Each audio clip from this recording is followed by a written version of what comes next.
With a single, seemingly effortless swing of his bat, the boy left the elite powerhouses of Leslie utterly speechless. Little did they expect that solitary crushing strike would instantaneously obliterate a high-level magic beast right before their very eyes. The entire crowd was paralyzed with shock, yet they remained oblivious to the truth. Deep within his soul, he had awakened a formidable and unique ability known as bat power. This energy could be infused into any bat, transforming the humble baseball bat in his grip into a devastating weapon capable of annihilating any foe in his path. However, in this pivotal moment, his mind wasn't occupied by combat, but by the high school baseball championship finals, unfolding this very day. At dawn, the resident monk roused him with cheers, but didn't hesitate to issue a stern ultimatum. If he suffered defeat, he'd be forced to shave his head and join the monkhood immediately. Just as he prepared to step out the door, a lethargic voice echoed from the shadows behind him. Yenna Midbrush called out for him to halt. Then, with a mysterious air, she presented a small token. It was a bizarre green monster plushie.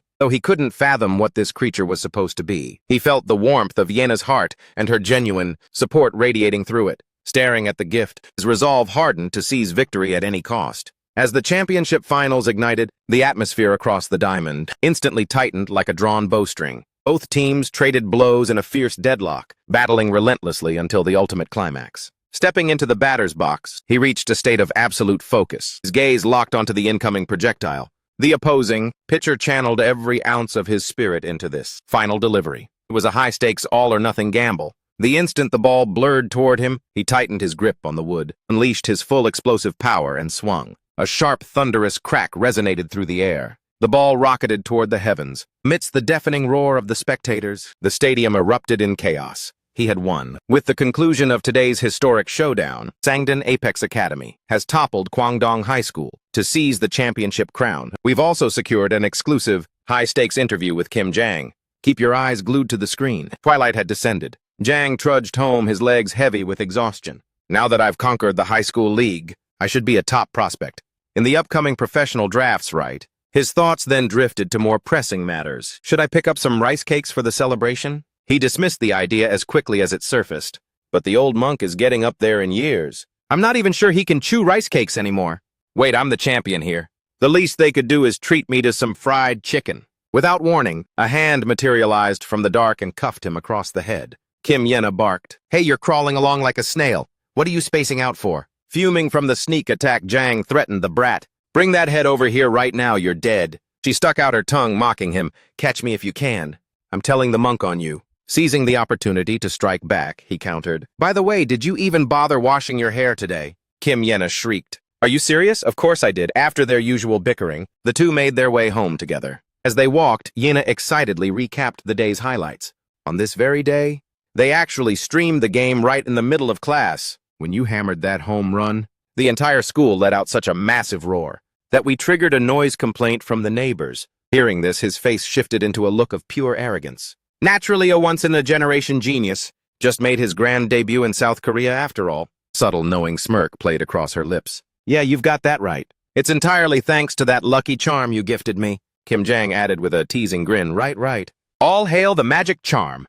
Then she snapped back. Just try crawling back empty-handed next time and see what hits you. Seeing her flare up, he deftly pivoted. I'm absolutely famished. Let's sprint home and feast. Since I secured the championship glory today, you'll be the one tackling the mountain of dishes, right? Kim Yenna erupted in immediate protest. Excuse me, hey, what on earth does washing dishes have to do with winning a game? The moment they reached their destination, Jang dashed forward and threw open the temple doors. I'm back. But the sight that greeted him was the monk sprawled lifelessly on the floor. And a chilling stranger stood looming inside. How long had he been collapsed on the cold ground? That mysterious intruder just sat there motionless. The enigmatic Kim Yenna, puffing as she climbed the final stone steps, grumbled. What are you idling for? Why haven't you gone inside yet? The instant her eyes fell upon the grim scene, her pupils dilated in sheer terror. The air seized in her throat. Master! Jang was also paralyzed with gut-wrenching fear. The hooded figure hurriedly stuttered an explanation. The monk, this wasn't my doing. Jang's eyes suddenly flared with murderous intent. Consumed by fury, Jang gripped his bat and launched a ferocious assault. Miraculously, the enigmatic figure managed to evade the lethal swing. He roared at the absolute top of his lungs, Yenna, run! Kim Yenna remained frozen in a state of shock, hesitating as she cried out, What? But what about you, big brother? Jang's expression hardened with iron resolve. Just go now. Her eyes brimmed with shimmering tears, spilling over like a broken string of glistening pearls. After a harrowing internal struggle, Kim Yena turned and fled into the distance. Now only one burning question consumed his mind. Who are they? What is their dark purpose for invading the temple? Zhang himself couldn't fathom the gravity of what had truly befallen the monk. Deep in his soul, Zhang prayed that the spark of life hadn't vanished yet. Focus. I have to concentrate on the task at hand. Steeling himself, he whispered first, I must neutralize this intruder. The only silver lining is, it appears he's completely unarmed. The mysterious figure's voice resonated low and haunting. I curse it all, he muttered. I want to explain the whole truth, but my time in this world is fading fast. Zhang's face was a mask of extreme tension as the stranger bowed his head. I am profoundly sorry that destiny has come to this. Zhang could only stare at him in stunned silence. Suddenly, the figure vanished with godlike speed, reappearing instantly to slam his palm firmly against Zhang's chest. His entire frame erupted in a bizarre celestial radiance. He gasped, Kim Zhang! The stranger commanded, find Ainea. His features twisted in utter bewilderment. A face identical to my own. A blinding golden light surged through the entire chamber. In the blink of an eye, reality itself seemed to crack and shatter like jagged shards of glass. The sensation was sharp. Zhang's body plummeted into a terrifying freefall. What is the very earth collapsing beneath me? Frustratingly, he realized he had lost the power of speech, leaving only his frantic thoughts. Damn it if I vanish. Kim Yena, master, they'll be defenseless. Zhang's eyes were wide with lingering shock as he spiraled down into the abyss. The nightmare that met his gaze was a gruesome white skeleton baring its jagged teeth. Zhang let out a blood-curdling, ear-piercing scream. Losing all composure, he scrambled backward, towering before Zhang, a skeleton now of all times. Why is this monstrosity even here? More importantly, where on earth am I? I've plummeted into a truly twisted and alien realm. His hands frantically clawed at the surrounding darkness. In that desperate moment, Zhang's fingers brushed against a shimmering golden sphere. His face drained of all color as he stammered, What is this thing? Suddenly, the golden orb began to fracture and split. A vicious claw tore through the shell and poked into the light. The creatures had awakened and were desperate to break free. The terrifying reality hit him. It wasn't just a single beast, but a literal swarm beginning to encircle Zhang. He stared in pure disbelief. What the hell? The words choked in his throat. Is happening to me? Without warning, a demon spider lunged from the shadows. It launched itself, latching onto Kim Zhang's arm with lethal precision. The demon spider's venomous stinger plunged deep into his flesh. The searing agony made Zhang howl in absolute torment. He summoned every ounce of strength to hurl the creature away. Zhang stared at his rapidly throbbing arm and thought, my arm, it feels like it's being consumed by hellfire. He hauled himself up, limbs trembling as he squared off against them. What in the hell are these repulsive vermin? Suddenly, Zhang's desperate gaze snagged on a silhouette on the ground. My bat, did it tumble into this abyss with me? Without a second thought, he lunged forward and gripped the handle with white-knuckled intensity. Zhang whipped his torso around, delivering a bone-shattering strike toward the swarm. Even after that heavy swing, the air around him felt suffocatingly tense. Damn it! There's no way I can suppress this many at once. Zhang scanned the carpet of demon spiders undulating across the cavern floor, his mind racing survival first. I have to break out of this death trap. Beads of cold sweat carved trails down his strained face. The indomitable Zhang, locking his jaw in defiance, bolted forward as if death itself was nipping at his heels. As he blurred past the shadows, he tried to map out the terrain. Where in this godforsaken world have I ended up? The further Zhang sprinted, the more the grim reality of his predicament set in. His eyes darted frantically. I need a sanctuary, and I need it now. Meanwhile, the skittering demon spiders were rapidly closing the distance. They pursued him like a relentless, multi-legged nightmare. Zhang's boots skidded to a violent halt. A mask of pure bewilderment washed over his features. This place. The colossal vista unfolding before his eyes left Zhang completely mesmerized and horrified. He gasped internally, a gargantuan subterranean cathedral. Right then, the sickening sound of thousands of claws echoed from the rear. Snapping out of his trance, he whipped his head back to face the tide. Staring down the chitinous army surging toward him, he steeled his nerves and plunged headlong into the dark waters, bellowing, "To hell with it!" Zhang's form was swallowed by the icy lake. Seconds later, he broke the surface, gasping for air. The demon spiders lunged forward to finish the kill, but recoiled instantly, hovering at the water's edge. Zhang tracked their hesitant movements and exhaled in relief. Thank the stars. The monsters are afraid of the water. In that brief moment of safety, a sharp, agonizing sting pierced his flesh. He winced, his eyes clamping shut from the sudden jolt. Beneath the murky surface, abominable creatures were latched onto Zhang's legs, feasting on his lifeblood. He scrambled onto the jagged shore, frantically tearing the parasites off. Jang stared at the ink-black horrors and shuddered. Leeches! His lungs burned as he spat a curse under his breath. Damn it, is every single thing in this place trying to kill me? Jang fought to regulate his breathing while bracing himself to survey the area. Seriously, what kind of hellhole is this? I've spent my entire life on a baseball diamond. I've never even dreamed of a nightmare world like this. As he spiraled into his thoughts, his hand brushed against a familiar texture. Am I even on the same planet that I called home this morning? Jang instinctively recoiled before turning to inspect the object. He retrieved the small doll, whispering to himself, "How did this follow me here? Was it tucked in my pocket this whole time?" Jang's gaze grew heavy with a somber shadow. He let out a bitter, hollow laugh.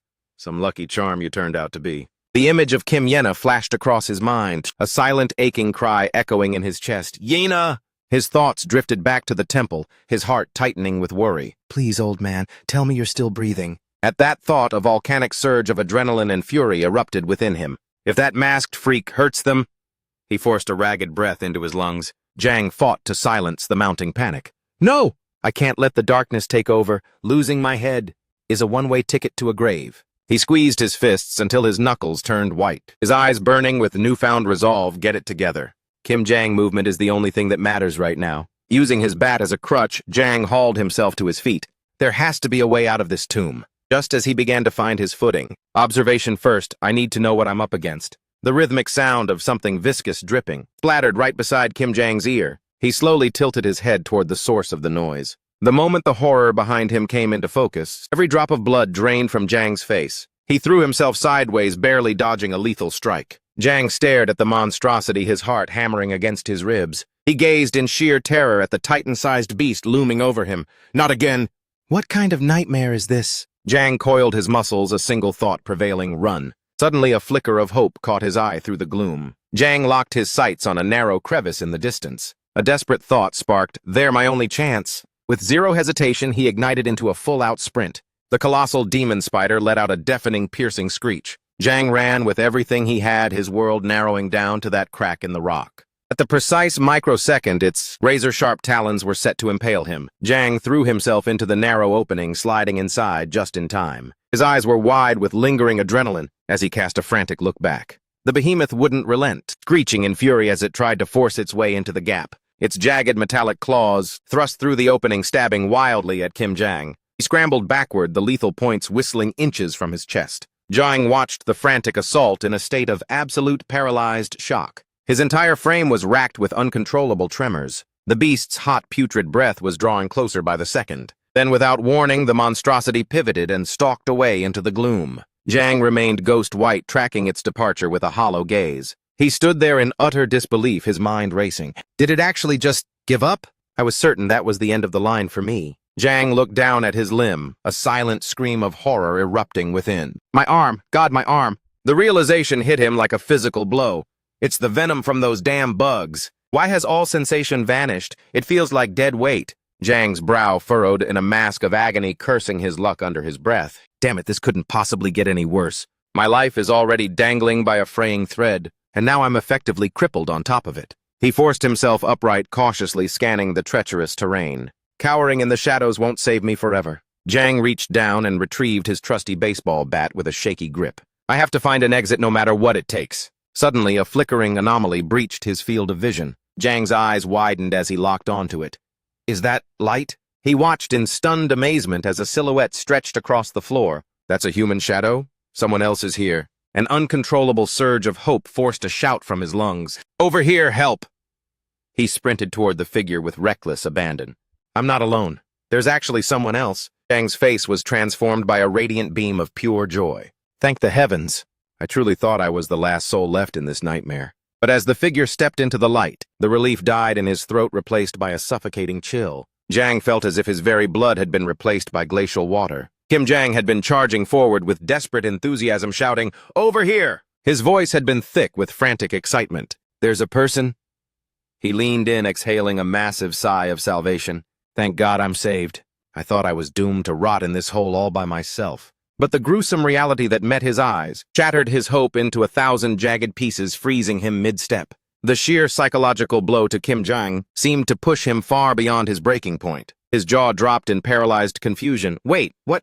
The creature staring back at him was no human savior. It was a rotting, mindless zombie. It unhinged its necrotic maw and launched a feral, bloodthirsty lunge. Fortunately, Jang's athletic instincts kicked in, allowing him to dodge by a hair. His mental fortitude began to crumble entirely. Another one. Is this entire place a factory for monsters? Then he noticed something in its vacant eyes. A sickening detail caught Kim Jang's attention. It's the same parasite that sank its teeth into my arm. Is this thing being piloted by a bug? His knuckles turned white as he gripped the wooden bat. I don't care what kind of freak you are. Kim Jang's fear curdled into a blinding white-hot rage. He summoned every ounce of his strength and unleashed a crushing blow. I'll just turn your head into paste and end this. But the brutal reality of the situation mocked his efforts. The wooden bat shattered into useless splinters upon impact, while the undead horror didn't even flinch from the strike. Sensing the source of the irritation, the creature slowly craned its neck with a sickening snap, then lunged forward, sinking its teeth deep into his shoulder. Kim Jang ground his teeth together in a silent roar, enduring the white-hot agony radiating from the bite wound.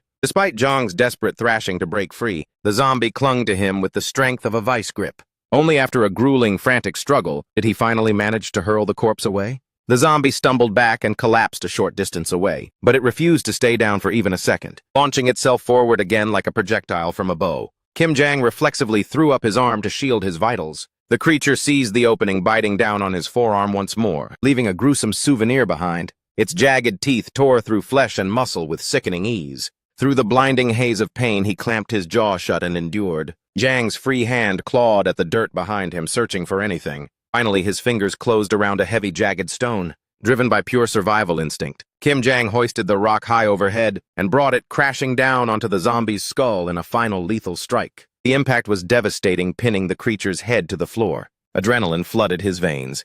Seizing the moment of vulnerability, Kim Jang followed up with a barrage of earth-shattering, skull-crushing blows. His eyes burned with the intensity of a man possessed by primal fury. Each wet, sickening thud echoed through the chamber, every subsequent strike exponentially more violent than the last. After the brutal one-sided slaughter, the zombie finally lay still, its head reduced to a pulp. Kim Jang collapsed, his muscles turning to lead from sheer exhaustion. But as he struggled to catch his breath, from the surrounding shadows dozens of glowing eyes were fixed on his every movement, watching and waiting. Kim Jang slowly lifted his heavy gaze to survey the darkness ahead. To his absolute horror, a massive, unending tide of the undead was surging toward his position from every corner. They advanced with a slow, predatory hunger ready to tear him apart. As he stared down the wall of approaching death, the only thing Kim Jang could manage was a bleak, bitter smile.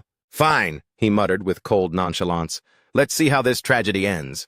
The moment the words left his lips, Kim Jang surged upward. He ignited into a full-tilt sprint, charging headlong into the undead tide. The second he collided with the front line, Kim Jang unleashed a hail of devastating strikes, without a shred of hesitation or mercy. Leveraging their sheer, overwhelming numbers, the ghouls lunged into a cowardly sneak attack at his legs. The sudden, searing flash of pain forced Kim Jang into an instant, sharp realization. Consumed by white-hot fury, he hammered a vicious elbow strike directly into the crown of its skull. No sooner had he neutralized that threat than another lethal shadow demanded Kim Jang's full attention. A second zombie propelled itself forward in a mindless frenzy. Its sunken, lifeless eyes rolled back into its head in a grotesque display of terror. But the gruesome sight failed to make him waver even an inch. Kim Jang instantly slammed the creature into the dirt, wrestling back total control of the battlefield. In the heart of that chaotic, bloody struggle, an eerie, disembodied voice suddenly cut through the air. "Impressive." Kim Jang's eyes snapped wide in a brief moment of absolute shock. He whipped his head around, searching frantically for the source of the sound. The monster doll nodded in mocking praise, truly fascinating. The impossible sight caused Kim Jang to freeze in his tracks. The doll spoke. A barrage of frantic questions flooded his mind. How? Did that inanimate toy just actually talk to me? Have I finally slipped into total madness? Kim Jang stammered out a hesitant question. What are you? It responded with a chillingly calm demeanor. Does your curiosity really outweigh your survival right now? You're teetering at death's door. Reach out and grab me. Accept my power and you might actually walk away from this. The doll's desperate urgency left him reeling in confusion. What are you talking about? The doll emphasized its command with a sharp bark. I said take hold of me. The ravenous horde was still closing in relentlessly on Kim Jang. Their rotting skeletal hands clawed at the air between them. Suddenly, from the darkness, a brilliant celestial light erupted. Kim Jang channeled his final reserves of strength to seize the source. A violent supernatural gale abruptly whipped through the cavern, instantly flinging back the zombies that were scaling his shoulders. A thick swirling mist of hazy blue smoke choked the area. Kim Jang's eyes flickered with a volatile mix of bewilderment and shock. His fingers were still locked in a crushing grip. This is... The blue vapor morphed and solidified into a shocking shape, rattling Kim Jang to his very core. A mere baseball bat. Staring at the wooden tool, he trembled with a surge of indignant rage. This isn't even a weapon of war. You gave me a damn ordinary baseball bat. What kind of sick joke is this? The mass of walking corpses, having been repelled, fell into a complete berserk frenzy and launched a reckless, suicidal charge. The light in Kim Jang's eyes shifted into something predatory. He brandished the baseball bat, unleashing a devastating, bone-crushing swing. The carnage that followed left Kim Jang completely and utterly shell-shocked. With a single strike, the lead monster was flattened into the earth. This terrifying, overwhelming surge of power ignited a spark of suspicion. I can feel a tidal wave of energy rising within me. Is this bat really the source of this strength? If I'm being honest with myself, I haven't a clue what's real anymore. But if I wield this power, I can actually survive this nightmare. He whispered the mantra to steady his own fracturing mind. It didn't matter where he was or how he got here. He flatly refused to succumb to the hellish trials he had endured in such a short, brutal span of time. Regardless of where this bat came from, why was he the one forced to suffer through this? In that moment, Kim Jang realized with chilling clarity that the why no longer mattered. He spat out every syllable with venomous intent. Right now, my only purpose is... Kim Jang's resolve skyrocketed to impossible heights. I will pulverize every last one of these freaks and live. Kim Jang shuddered as the foreign energy hummed through him. What is this? He gasped, inwardly paralyzed by the sensation. This bat...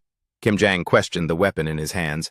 I can feel a primitive power surging through every vein in my body. Is this some form of ancient sorcery? The long bat began to radiate a blinding, ethereal blue glow. The swirling spiritual energy hemorrhaging from the weapon began to spiral and entwine itself around Kim Jang. He stared wide-eyed at the crackling blue aura enveloping his trembling hands. A monstrous spirit entity with jagged, terrifying fangs materialized from the ether. Kim Jang threw his head back and unleashed a primal roar. The titan-sized spirit entity, lunging forward with cataclysmic power. He broke into a cold sweat, paralyzed by the sheer impossibility of the spectacle. Kim Jang questioned his own sanity in disbelief. Is it literally devouring those monstrosities whole? The colossal spectral entity began to dissolve into the ether. The radiant blue essence from the spirit swirled with violent intensity before spiraling back into Kim Jang's very being. His features were etched with profound bewilderment as the weapon reverted to its unassuming, standard form. He gasped internally, struck by awe. It's just an ordinary baseball bat again. Suddenly, Kim Jang doubled over, clutching his chest and gnashing his teeth, enduring a jagged, piercing agony radiating from his heart. He collapsed onto the jagged cavern floor in sheer torment. Kim Jang's mind was a whirlwind of confusion. What is this sudden, suffocating pain? His eyes snapped wide as a bizarre sensation washed over him. Kim Jang cast a frantic glance downward at the ragged laceration on his arm. He was thunderstruck by the miraculous transformation. It wasn't just the deep gash on his arm. Kim Jang slowly realized with rising shock that even the smallest, most negligible scratches. He knelt in the dirt, watching in rapt silence, as they all vanished, healed in the mere blink of an eye. Kim Jang exhaled a panicked breath. What kind of sorcery is this? I feel a surge of unnatural raw strength. Is this also part of the bat's mysterious influence? He stared at the wood, confirming his suspicion. This bat is an absolute anomaly of nature.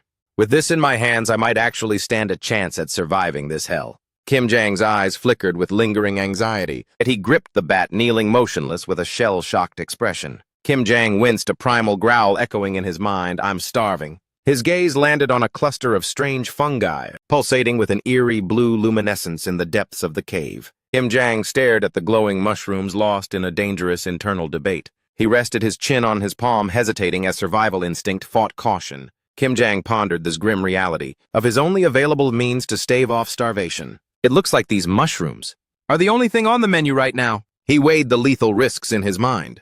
But wild fungi are notoriously treacherous. They could be lethal, and that glow is a massive red flag. Kim Jang remained torn by indecision. To hell with it. In a desperate situation like this, he decided to gamble with his life. I'll eat them. Kim Jang harvested the glowing stalks and stuffed his mouth full.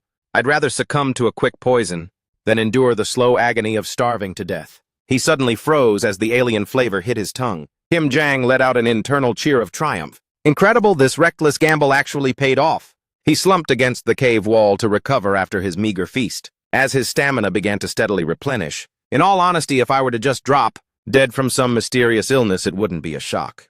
But at the very least, my hunger is dealt with for now. Kim Jang eyed the dark water source with skepticism. Even though the water is infested with those leech monsters, at least it provides a way to stay hydrated, even if the thought of drinking it is absolutely revolting. He reflected on his precarious physical state. Truthfully, if my body were to suddenly give out at any second, it wouldn't be surprising in the least.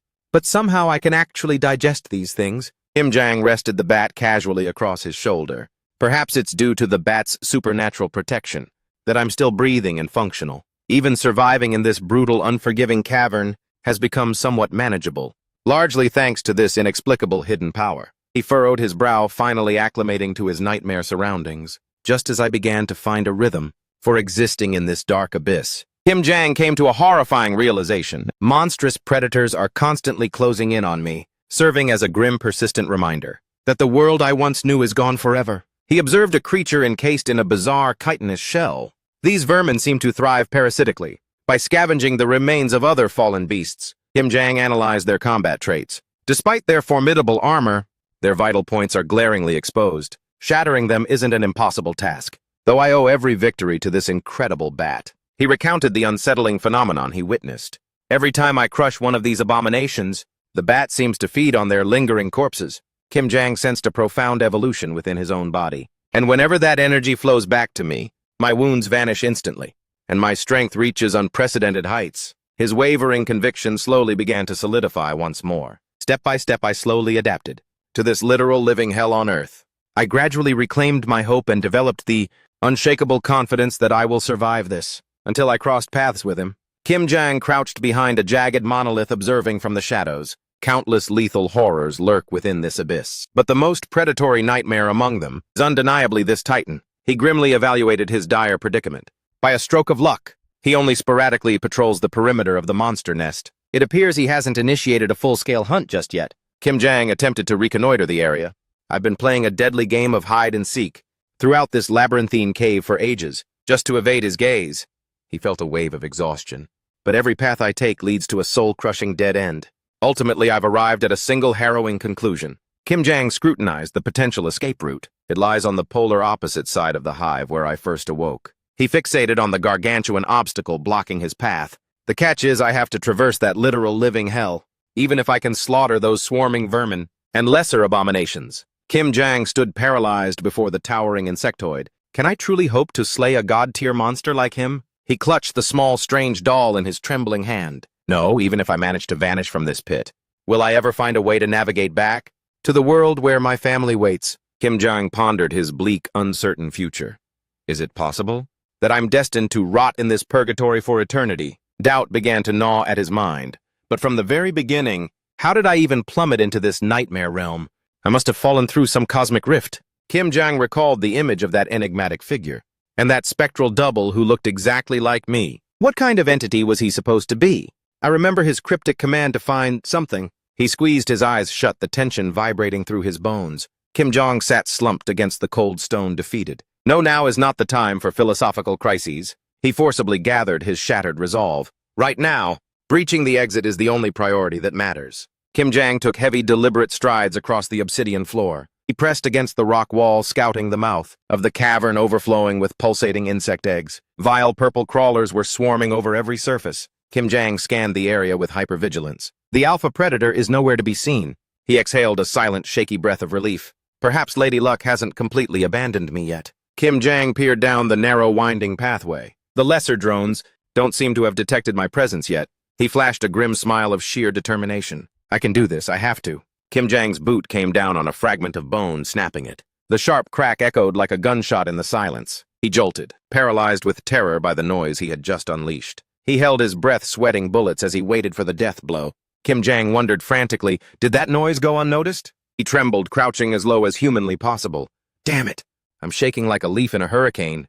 Regardless, I managed to reach the far side unscathed. Kim Jang dashed toward the exit, fueled by frantic frustration. Stay back and rot, you repulsive multi-legged freaks. His heart swelled with a sudden, desperate hope. Because I'm finally going to claw my way out of this hole. Kim Jang stood frozen, staring at the brilliantly illuminated cave mouth. Real sunlight. He numbly whispered. There are clutches of eggs encrusting every inch here, too. Kim Jang felt a hollow ache of despair in his chest. I don't see an opening. Any opening. Is this just another cruel dead end? He stood isolated in the center of the vast chamber, bathed in a solitary beam of light from far above. That radiance is definitely bleeding in from the surface world.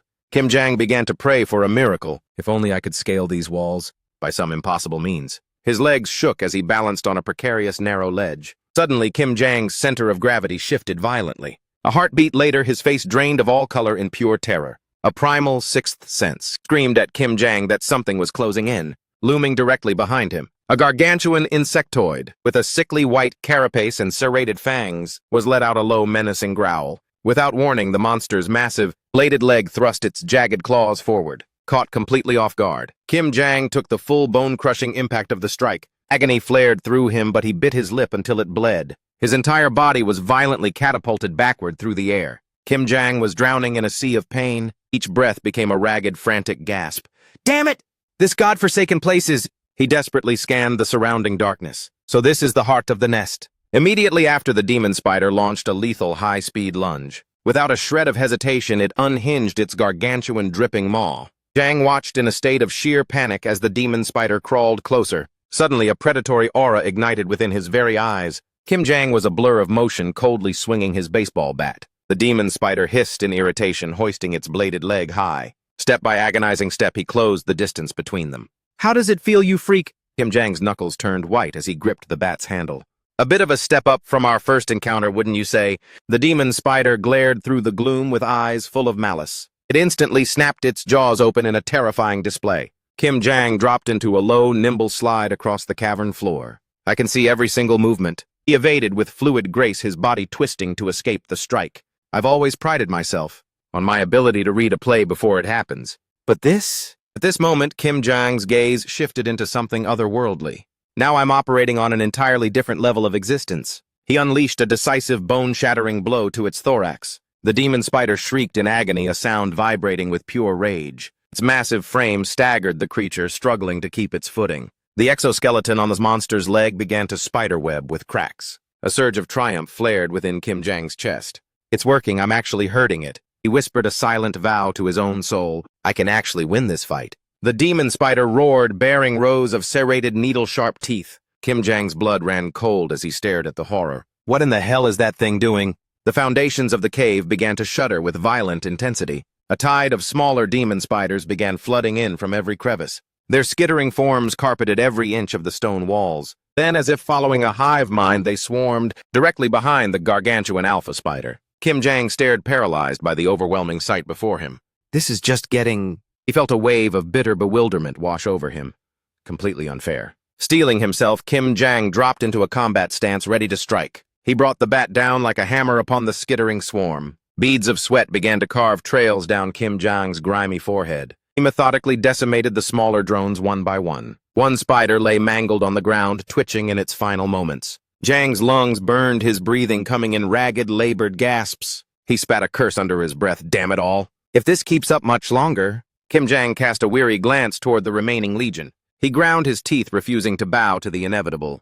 This nightmare is never going to end. Suddenly, the monster's massive form vanished from his sight. Kim Jang's mind reeled, unable to process the creature's speed. He took the full, devastating force of the spider's surprise assault. Jang winced, his features contorted in a mask of blinding pain. The demon spider clicked its mandibles, ready to deliver the killing bite. At that moment, the agony within his body reached a fever pitch. Kim Jang's hand found a jagged iron shard and gripped it tight. Driven by pure survival instinct, he lunged forward, severing the monster's leg with one brutal thrust. A blood-curdling shriek erupted from the demon spider. The severed limb tumbled uselessly onto the cavern floor. Dark ichor splattered silently across the frozen stone. Kim Jang collapsed to his knees, his lungs fighting for air. His vision began to fracture and blur, the world spinning around him. Jang looked up at the wall of spiders looming over him. The weight of his mounting injuries dragged him toward unconsciousness. Kim Jang stared down at his trembling, blood-stained hands. Everything is fading to black. Have I finally bled out too much? The monstrous spider before him dissolved into a hazy, dark shadow. Kim Jang pressed his palm against the gash in his side, fighting to stay. A dark thought seeped into his mind. Is this the end? Is this truly as far as I go? His eyelids grew heavy, sliding shut from sheer exhaustion. I don't see a single path to victory from this position. What more could I possibly give? What else am I supposed to do? Suddenly, a familiar voice echoed through the chambers of his subconscious. Fight! Kim Yena stood there, her gaze piercing through his darkness. She urged him with desperate intensity, "Listen to me! Don't you dare think about giving up in a place like this." Kim Jang's thoughts were a fog of confusion as he responded, "Yena, how are you here?" In that heartbeat, her voice commanded with iron authority, "Stand up." Her spectral image was suddenly bathed in a blinding aura. "The monk and I are still waiting for you to come home." Her words resonated in his soul, one powerful syllable at a time. "Get back on your feet and fight." Adrenaline flooded his veins as Kim Jang whipped his head around. His hands reclaimed the baseball bat with a crushing grip. The spider hatchlings lunged forward in a synchronized death strike. At that precise microsecond, the mysterious doll unleashed its hidden dormant power. The swarm was violently repelled by an invisible shockwave. Kim Jang felt his spirit fuse completely with that surging energy. "Now as for you disgusting vermin," he tightened his hold on his weapon, his eyes reflecting a cold, predatory light. "I'm officially sick and tired of looking at you." The alpha demon spider screeched, erupting into a fresh frenzy. Kim Jang's heart didn't waver for a single second. He stood his ground, a pillar of defiance in that pivotal moment. The two forces collided in a violent explosion of intent. He unleashed his latent power, lunging forward like a jagged bolt of lightning. With a thunderous roar, he brought the bat down on the demon spider's skull. A shroud of thick, acrid smoke swallowed the entire cavern. The monstrosity was obliterated, reduced to nothingness on the spot. Suddenly, Kim Jang's entire body locked up, paralyzed. The surging energy within him began to ebb away into a cold void. The carnage before his eyes shifted into a chillingly gruesome display. He stood there utterly bewildered. "What in the hell? How is it even possible for me to possess this much strength?" Kim Jang turned his gaze toward the distant exit, muttering to himself. He finally gave voice to the flicker of hope in his chest. "I'm almost out of this nightmare." The spectral blue vapor from the bat flared up with renewed intensity. Kim Jang's eyes widened as he bore witness to the weapon's evolution. From his very grip, the colossal spirit entity materialized and lunged toward the remains of the massive beast. He watched in shock, wondering, is it going to feed again? The ethereal blue predator sank its spectral fangs in and tore the giant monster to bloody shreds. Kim Jang ground his teeth together, fighting back the agony. He thought bitterly, "No matter how many times I witness this, I will never ever get used to this sickening sight." Kim Jang remained frozen like a statue, transfixed by the solitary beam of light from above. The blue spirit spiraled back toward him, ascending through the air. His pupils dilated in pure terror as a violent tremor rocked the very foundations of the cave. Kim Jang collapsed onto the jagged floor in a fit of torment. He clutched his chest, his mind screaming in fear, "My wounds!" Kim Jang knelt in the dirt, enduring the sensation. It's a miracle they're healing, but the process is an absolute living hell. This level of pain is something I can never adapt to. He reflected on his situation in the heavy silence. More importantly, this newfound power. Kim Jang made a grim internal assessment. It's on a completely different plane of existence. Compared to the strength I took from those lesser monsters, does my own potential scale upward based on the lethality of my opponents? A cold wave of anxiety washed over him. I have no idea what horrors the future holds. But Kim Jang forced one heavy foot in front of the other, trudging slowly toward the glowing promise of the exit. He whispered a vow to himself. "With this power coursing through me, I will carve out a path to survival no matter what." Kim Jang's eyes snapped wide in total astonishment. "This is," he gasped, "a desert. You've got to be kidding me." Kim Jang tried to find a silver lining. An endless desert is hardly the paradise I imagined. And yet, it beats the hell out of rotting in a damp-infested cave. An eternity later, he collapsed face first onto the blistering, scorched sands. Kim Jang bowed his head in absolute despair. I was dead wrong. He wandered aimlessly through the vast, arid wasteland. This realm is far more desolate and unforgiving than my worst nightmares could have conjured. There isn't a scrap of food. Exhausted, he scanned the horizon, and there isn't a single drop of water to be found. Kim Jang narrated his grim journey. "The only residents I've encountered are these shambling skeletons. Vile monstrosities. Honestly, they don't even startle me anymore," he admitted with a weary, hollow voice. "After fighting like a demon just to stay alive, I'm probably just going to wither away and starve to death anyway." Kim Jang lay flat on his back, staring at the unforgiving sky. "I haven't crossed paths with a single living soul. The only things resembling humans are these grotesque animated corpses?" He questioned the state of the world in his mind. Has humanity been wiped off the face of this planet? As his consciousness flickered like a dying candle, he prayed, "The next time I pull myself awake, I hope to God this was all just a fever dream." Suddenly, a distant voice cut through the silence. "Hey, look, there's someone out there in the dunes." Kim Jang cracked his eyes open as he sensed shadows approaching. Aska Pierce reached out and hastily pulled her back. "Chloe, stay back. Don't go rushing toward him so recklessly." The young girl let out a happy cheer. "He's breathing. He's actually alive."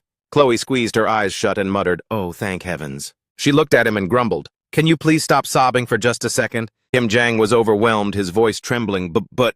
He choked back a sob and confessed, "You two are the very first human beings I've seen since I woke up in this godforsaken place. And by some miracle we can actually understand the same language." Chloe shivered, pulling a face. "You gross, get a grip." Asclepius offered a calm, steady suggestion. "Why don't we all just take a breath? And we can talk properly while we rest for a while." The young girl whipped around, her voice sharp with protest. "Excuse me, we still have an exhausting trek ahead of us, and you're already calling for a break." He offered a gentle, grounding explanation. "But look how overwhelmed with joy he was just to see us. We can't simply turn our backs and abandon him. Besides, weren't you the one who dashed over so frantically?" Shouting with relief that he was still breathing, Chloe fell into a sullen silence, her expression twisted in annoyance, as she was confronted by the cold, undeniable truth. She finally huffed in reluctant agreement. "Fine. I suppose we're stuck with him for now." Asclepius smiled, clearly satisfied. "That's the spirit." The trio sat huddled together around the flickering campfire. A pot of savory soup was bubbling rhythmically over the dancing flames. Kim Jang stared at the meal in absolute disbelief. "What in the world is this?" He stood paralyzed, eyes locked onto the bubbling soup pot. "How many lifetimes has it been since I've laid eyes on actual sustenance?" Chloe watched him from across the fire with an exasperated roll of her eyes. "Good grief, you look like a hollowed-out beggar who hasn't seen a crumb in weeks." He recounted his harrowing ordeal. "I haven't let a single morsel pass my lips for over 5 days. The girl shrieked, her eyes bulging in panic. "What? How is a human body even capable of surviving that long?" Asclepius remained silent, studying the stranger with a keen, analytical gaze. Kim Jang stammered, his voice trailing off. I honestly can't explain it, but I suspect it's linked to me literally absorbing those monstrous abominations." He repeated the word sternly. "Absorbing. That is a peculiar brand of sorcery. Completely foreign to any archives I know." Panic flared in Kim Jang's eyes as he echoed sorcery magic. "You're telling me magic actually exists in this world?" Chloe let out a disbelieving yell. "Are you serious? What remote corner of the void did you crawl out of?" Kim Jang shook his head, lost in a fog of confusion. "I wouldn't even know where to begin that tale." Asclepius slid a steaming bowl of soup toward him. "Here, eat. We can unravel the mysteries of your journey once you've regained your strength." The soup bowl sat empty, licked spotlessly clean by the famished survivor. Asclepius meticulously pieced the fragments together. "So you were plucked from an entirely different dimension, only to awaken in the depths of this nightmare." He continued his deduction. "And by slaughtering monsters with that crude, your physical form mends itself and evolves." He offered a rare word of praise. "That is a truly formidable and terrifying gift." Chloe scanned the horizon, noting the eerie stillness. "Wait a minute. The sun has already dipped below the horizon. Why is the undead horde so uncharacteristically silent?" Kim Jang flashed a confident, weary grin and replied, "That's simple. I've already systematically purged every last one of them with this." The little girl gasped. "No way." Even Asclepius struggled to mask his internal jolts of surprise. "The ghouls in this wasteland are known to perpetually resurrect. The moment the moon rises, no matter how many times they are reduced to splinters and dust." He watched Kim Jang intently, his mind churning with theories, and yet remain utterly still and lifeless, despite the thickening shroud of darkness. Could there be some hidden eldritch property dormant within that strange artifact? Asclepius's pupils flared with a mysterious, predatory golden light. He hypothesized in silence. "Perhaps," Kim Jang offered, "here, let me take care of the clearing up." Chloe immediately waved him off with a sharp gesture. "Save your energy. We don't need your help." Asclepius spoke up. "Because of your intervention, we might actually enjoy a night of undisturbed rest." He paused, extending a formal invitation. "If you are truly a wanderer with no destination, why not join our caravan for a time? We can assist you in searching for a rift back to your homeworld." "What, Ares, are you serious?" Asclepius merely offered a kind, cryptic smile. He stood silhouetted against the dying embers, his eyes locked on Kim Jang. Kim Jang stammered, "It would be the greatest honor of my life." The girl hugged her empty soup bowl to her chest and let out a long, weary sigh. At first light the next morning, she carefully tucked the succulent pieces into her weathered leather pouch. Kim Jang piped up from behind her. "Whoa! You guys can actually find nourishment in those things. You're like a walking encyclopedia of survival, Chloe." Chloe puffed out her chest, her eyes gleaming with pride. Obviously. Mastering these basics is a prerequisite for survival, if you have any intention of crossing this scorched wasteland." She snapped at him, her annoyance resurfacing. "What are you gawking at anyway?" Kim Jang chuckled. "You remind me exactly of my little sister back home." Chloe shot back with a sulky pout. "I'm a fully grown adventurer." Slowly, the ice began to melt as a bond formed between them.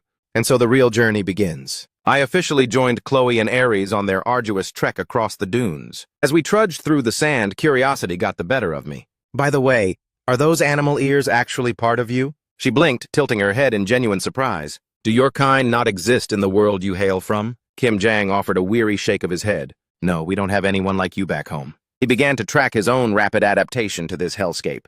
During our long marches under the blistering sun, I soaked up every scrap of lore about this twisted reality. Kim Jang cataloged his survival lessons. From Chloe, a spunky girl who identified herself as a beastian, I absorbed the vital instincts and the hard-won common sense needed to stay alive. The young girl looked at him with narrow eyes. So what diverse races roam your homeland? His response was short and hollow. Just humans, nothing more. Chloe let out a theatrical groan of disappointment. Ugh, how incredibly dull. She let out a playful chirp calling out to her guardian Aries. Kim Jang didn't let a single moment of rest go to waste. From the seasoned warrior known as Aries, I began deconstructing the predatory habits of monsters and mastering the brutal efficiency of combat. Aries offered a stoic smile as they returned to camp. Welcome back. He reflected on the monumental task his new allies had set for themselves. They claim their sole purpose is to hunt down the sovereign of these monsters. Chloe beamed, hoisting her bag. I found dinner. Aries placed a heavy, proud hand on her head. Excellent work. Kim Jang watched them, a rare sense of peace washing over him.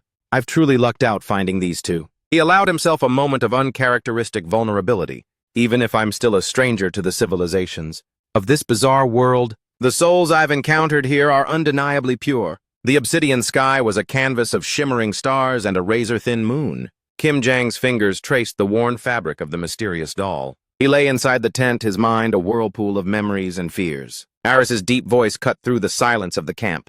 Still finding sleep elusive? He carried a flickering lantern as he approached the young man. Kim Jang sat up, rubbing his tired eyes. Yeah, my head is a bit too crowded tonight. Aries set the lantern down, the golden light dancing between them. Longing for the home you lost. He leaned back, his eyes curious. I must admit I'm intrigued. Aries shared a piece of his own long history. I've wandered these lands for more years than I can count, yet you are the very first traveler from another realm I have ever crossed paths with. Kim Jang let out a soft, melancholy chuckle. Compared to this chaotic battlefield, my world is remarkably unremarkable. He spoke with a wistful tone. A world defined by peace. That sounds like a dream, doesn't it? Kim Jang looked at his hands, a somber smile touching his lips. He gazed up at the canvas ceiling, lost in the what-ifs. It took losing everything to finally realize just how precious and serene my old life truly was. Kim Jang shifted his gaze and asked a sudden question. In your travels, have you ever heard of a game called baseball? Aries blinked in confusion, the word sounding like gibberish. Base, ball. Kim Jang felt a cold, hard resolve settle in his chest, and in that moment my obsession became absolute. I would burn this world to the ground if it meant going home. The horizon bled into a pale gray as a new day of struggle dawned. A reptilian horror unhinged its maw, a primal roar shaking the air as it lunged. Kim Jang and Chloe were screaming, their boots pounding against the dirt. He added a grim caveat to his internal vow. I'll do anything to return except die before I get there. In that heartbeat, Kim Jang and Chloe were scrambling to stay out of the beast's snapping jaws. They sprinted for their lives, trying desperately to outrun the apex predator. Suddenly, he skidded to a halt and shoved her forward. Keep running! Chloe stumbled, her voice cracking in a frantic cry. Jang, what are you doing? Kim Jang had pivoted, planting his feet to serve as a human shield. Don't look back, just go. He ground his teeth, the wood of the bat groaning under his grip. Then Kim Jang swung with every ounce of his soul, smashing the beast's snout. The massive predator recoiled, momentarily dazed by the impact, but he knew better than to relax. His eyes never left the monster. Suddenly, the beast slammed its foot down, a shockwave rippling through the earth. With a terrifyingly fast motion, the monster swatted Kim Jang like a fly. The blow was a tectonic force, sending a flare of white-hot agony through his ribs. The next instant, Kim Jang was hurtling through the air like a rag doll. Chloe watched him crash into the dirt, her face a mask of pure horror. Jang! His frame was a map of fresh lacerations and blooming bruises. Kim Jang fought to stay conscious as the world threatened to go dark. But the only thing filling his vision now were the serrated yellowed fangs of the beast closing in. Kim Jang's pupils dilated in the face of inevitable death. Suddenly, the monster was bisected in a single silent flash of steel. The two halves of the titan slammed into the sand with a heavy thud. Aries stood amidst the carnage, his blade gleaming. Mr. Aries, you're here. With a flick of his wrist, he calmly returned the sword to its sheath. Are you still among the living, young man? In the same breath, Chloe sprinted over and unleashed her fury. "What took you so long, you old fossil?" She immediately fell to her knees to examine Kim Jang. "Talk to me, are you broken anywhere?" He quickly chimed in, desperate to soothe the young girl's panic. "I'm all right, really, these are nothing but shallow scratches." Without warning, a spectral light erupted from Kim Jang's bat. A hungry wisp of miasma lunged out, devouring the monster's remains. The sight left both of his companions, Ares and Chloe, frozen in absolute bewilderment. Then the eerie smoke spiraled back toward Kim Jang. It coiled like a serpent around the jagged gashes on his flesh. In a heartbeat, the mist vanished, taking every trace of his injuries with it. Chloe instantly pounced, bombarding him with frantic questions. "What in the world was that just now? Is that actually the absorption trait you mentioned earlier?" Faced with her intense scrutiny, Kim Jang could only offer a sheepish, awkward shrug. "Yeah, it's something along those lines." In stark contrast to Chloe's excitement, Ares remained silent, dissecting the phenomenon in his mind. The carcass and its residual mana have been erased from existence. He shifted his piercing, thoughtful gaze between the two of them. The look in Ares' eyes suggested he had finally pieced the puzzle together. He suddenly broke the silence, calling out, "Jang!" Ares' face hardened into a mask of gravity as he made a proposal. "There is a specific task I need you to undertake." Chloe tilted her head, staring at him with a look of pure confusion. Meanwhile, Kim Jang could only blink in stunned silence. After a few moments of explanation, the little girl erupted in a disbelief-fueled scream. "Have you lost your mind?" Ares remained an island of stoic calm, even as Chloe unleashed a relentless barrage of protests. "What you're actually suggesting he go out and hunt a lich." She laid her thoughts bare without a shred of filter. "You might as well just order the guy to commit suicide." Trembling with frustration, Chloe turned her venom on Ares. "Why don't you just execute it yourself like we originally intended?" He calmly met her gaze and replied, "Calm yourself, Chloe. If he refuses the burden, I will not force his hand." But the girl was far from pacified by his measured response. "Don't be absurd. Does this amateur even comprehend the terrifying power of a lich?" "Of course he doesn't. That idiot is going to—" Suddenly a steady voice cut through Chloe's rant. "I'll do it. I'm willing to give it a shot." She spun toward the voice, her jaw dropping in sheer shock. Kim Jang maintained a cool, nonchalant exterior as he asked, "So where do we start? What's the first move?" The sky bled into shades of deep orange as twilight began to descend. Kim Jang sat by the fire, contentedly tearing into a loaf of bread. Between bites, he looked at Ares. "You mentioned a confirmation." Suddenly, the air grew heavy and the conversation stalled. Chloe, mid-chew, felt the shift in atmosphere and spoke up. "Why are you suddenly getting so formal about a confirmation?" At those words, Ares steered the topic toward a darker truth. "Didn't you admit it yourself? That Jang doesn't truly grasp the extent of his own power?" That realization forced a confused nod from Kim Jang. "That's true enough." Ares then made a stern, serious request. "Before we hurl you into the path of a lich, I need to dissect the mechanics of your abilities." He slowly laid out his tactical reasoning. How do they function at a fundamental level? Beyond that, Ares zeroed in on the most critical variable. "I need to know exactly where your limits lie." Kim Jang nodded, internalizing the weight of the request. "Fair enough. To be honest, I'm just as curious to find out as you are." He stared down at his wooden weapon, lost in a sea of questions. What kind of twisted, bizarre energy is actually dwelling inside this bat? Bolstered by a sudden surge of adrenaline, Kim Jang stood up. "All right, I'm ready. What's the first test?" However, the reality of the test left him feeling a bit deflated. Kim Jang's face fell into a look of helpless resignation. He sat cross-legged on the sand and asked blankly, "Is this it?" Chloe, sitting beside him, chirped with unbridled excitement. "We're going to measure your mana reserves." Kim Jang jolted as if he'd been struck by lightning. "What you're telling me, I actually possess mana?" The girl rested her chin on her palm, sighing at his ignorance. "It's a safe bet that you do. Every living soul has a spark of mana within them after all." Ares finally stepped forward to clarify the process. "I'm going to perform a thorough diagnostic on your system. If we're lucky, we might finally unmask the true nature of that relic and the magic flowing through your veins." But Kim Jang's mind went straight to the gutter. "Right here in the open. Right now?" The outburst left Ares momentarily stunned. "It is not that kind of physical examination, boy." A few seconds later, Ares placed a steady, reassuring hand on the young man's shoulder. "I'm simply going to—" He began to radiate a soft, golden hum.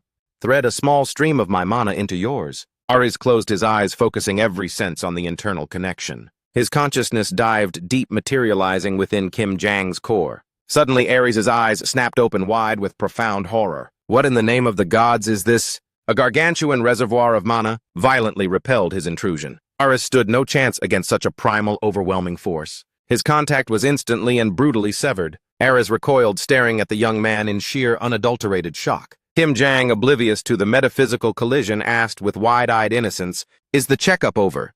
He immediately launched into a barrage of questions. "So, did you find anything? Am I a magic prodigy or what?" Meanwhile, Ares clutched his trembling hand, masking his internal chaos. "No, unfortunately, I couldn't sense a single thing." Hearing that, Kim Jang's shoulders slumped in disappointment. Seriously, what a letdown. Ares watched him, his mind racing with grim theories. It's a mistake to categorize that power as mere mana. It felt more like a sentient predatory entity, nesting deep within his physical vessel. Ares realized he had stumbled upon a terrifyingly complex anomaly. Simply attempting to skim the surface of his energy triggered a rejection reflex this violent. He silently replayed the mental image of the abyss he'd touched.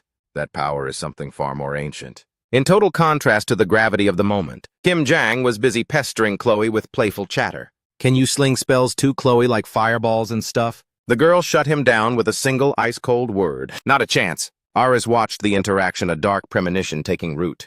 He is a walking powder keg, far too dangerous. The solitary zombie dragged its decaying limbs toward them. A rusted, blood-stained axe hung loosely from its grip. The creature pulled its rotting lips back into a grotesque skeletal grin. Suddenly, a heavy projectile slammed directly into its nasal cavity. Caught entirely off guard, the undead horror flipped backward into the dirt. Kim Jang toyed with a smooth stone, his expression growing distant, lost in the labyrinth of his own thoughts. "It's been an eternity since I tumbled into this godforsaken world." He ran the numbers through his head. "I've lost the exact count of the days, but I've been breathing this air for over 3 months now." Kim Jang stared at the twitching zombie, a dark curiosity rising. "I wonder just how many monstrosities I've devoured since this nightmare began." He examined his palms, flexing his fingers as he felt the hidden power hum. "My physiology has evolved far beyond the fragile constraints of a standard human being." Suddenly, a sharp voice cut through his trance. "Jang!" Kim Jang instinctively tilted his head toward the sound, but his psyche was still anchored to the heavy realizations of his own transformation. This realm is a breeding ground for horrors, but standing before him was the beaming, energetic Chloe hoisting a basket of tubers. "Dinner time, dig in." Kim Jang offered a small private smile to himself. "The only reason I haven't lost my mind in this hell is because I have these 2 lunatics by my side." He set his empty wooden bowl down with a satisfied clatter. Kim Jang let out a boisterous, genuine laugh. He gave his stomach a hearty pat and announced, "Now that was a feast fit for a king." Kim Jang grinned. "Your culinary skills are legendary as always, kid." Beaming at the praise, the girl crossed her arms with smug authority. "Humph, this is just the baseline for a pro."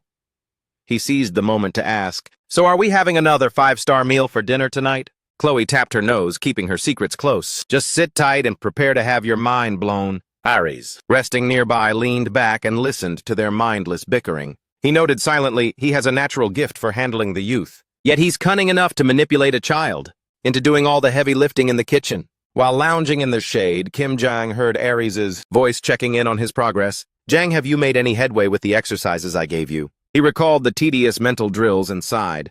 "Ah, you mean that mana circulation headache?" Kim Jang's face instantly darkened as he gave his honest report. "Honestly, it's going about as well as a lead balloon. I can't feel a single spark of energy, it's just nothing." He looked down at his hands, his voice tinged with self-doubt. "Maybe I'm just not cut out for the mystical arts." Ares had already anticipated this outcome. "I knew expecting a breakthrough so soon was a tall order." He studied the young man's relaxed posture. Besides, Jang doesn't exactly radiate the natural affinity required for high-level sorcery. As for Kim Jang, he felt a wave of pathetic disappointment wash over him. "And there I was thinking I'd be the next great wizard." Ares observed him with a steady, knowing gaze. He offered a rare word of encouragement. "Don't sink into despair just yet. Your soul is gradually being tempered by the mana in the air." Kim Jang's eyes sparked with renewed hope. "You really think so?" Ares nodded, adding a final piece of wisdom. "Consistency is key. Stay the course and eventually the mana will heed your call." He pumped a fist into the air, his energy returning. "Whatever. Even if I never learn to cast a single spell, I'm still 10 times stronger than I used to be. I'll still be plenty useful when we finally go toe-to-toe with that lich. Or whatever other nightmare is waiting for us, right?" The young girl's gaze sharpened with sudden, uncharacteristic gravity. A heavy silence fell over the group for a fleeting moment. Kim Jang sat there blinking, looking as bewildered as a deer caught in headlights. "Absolutely not. You won't be engaging the lich in direct combat." He listened, his expression shifting to one of grim focus. "By any ordinary human standard, your physical prowess is quite remarkable." But Ares directed a blunt, piercing critique at Kim Jang's current level of power. "You're still leagues away from being ready to stand against a lich." He remained silent, absorbing the weight of the warrior's words. Your sole objective is to consume the Lich's remains. The moment I've neutralized the threat, Kim Jang rubbed the back of his neck, exhaling a resigned breath.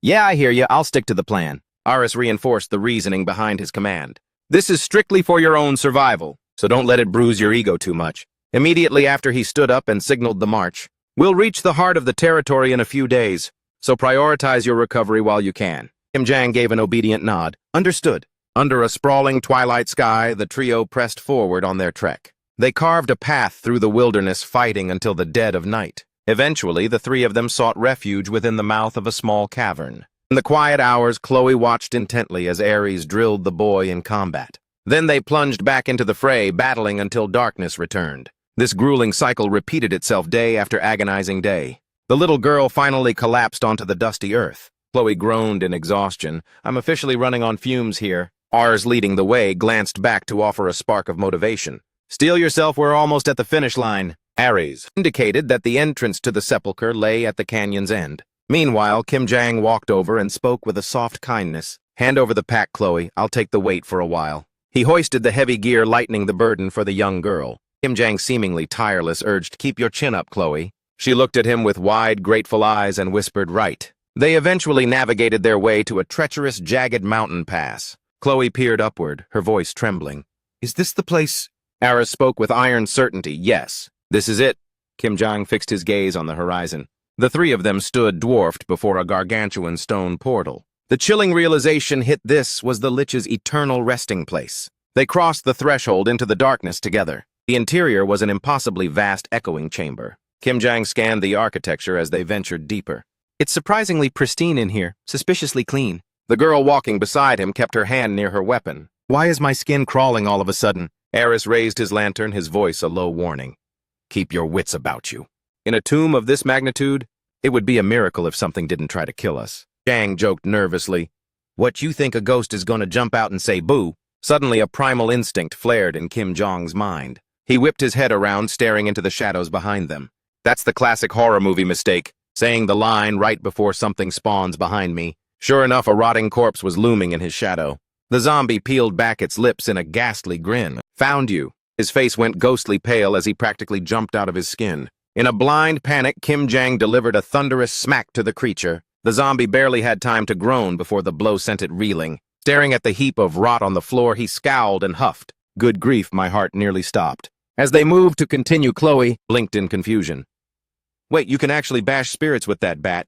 Kim Jang offered an optimistic, shrugged explanation. It's all about the sheer, unadulterated will to crush things. But in their brief moment of respite, they failed to notice a vermin scout eavesdropping from the darkness. He asked as they navigated the corridors, by the way, Ares, what kind of monster are we actually dealing with in this lich? Ares went quiet for a beat, his expression darkening. Then he began to weave the grim history. The lich is the sovereign of this desecrated earth, the absolute ruler of the dead. Ahead, a dormant zombie began to pulse with a malevolent aura. Ares's words echoed through the hollow halls. He commands a legion of the damned bound to his dark will. The creature's eyes suddenly flickered with a hateful light. In the meantime, Ares continued his lecture on the nature of their foe.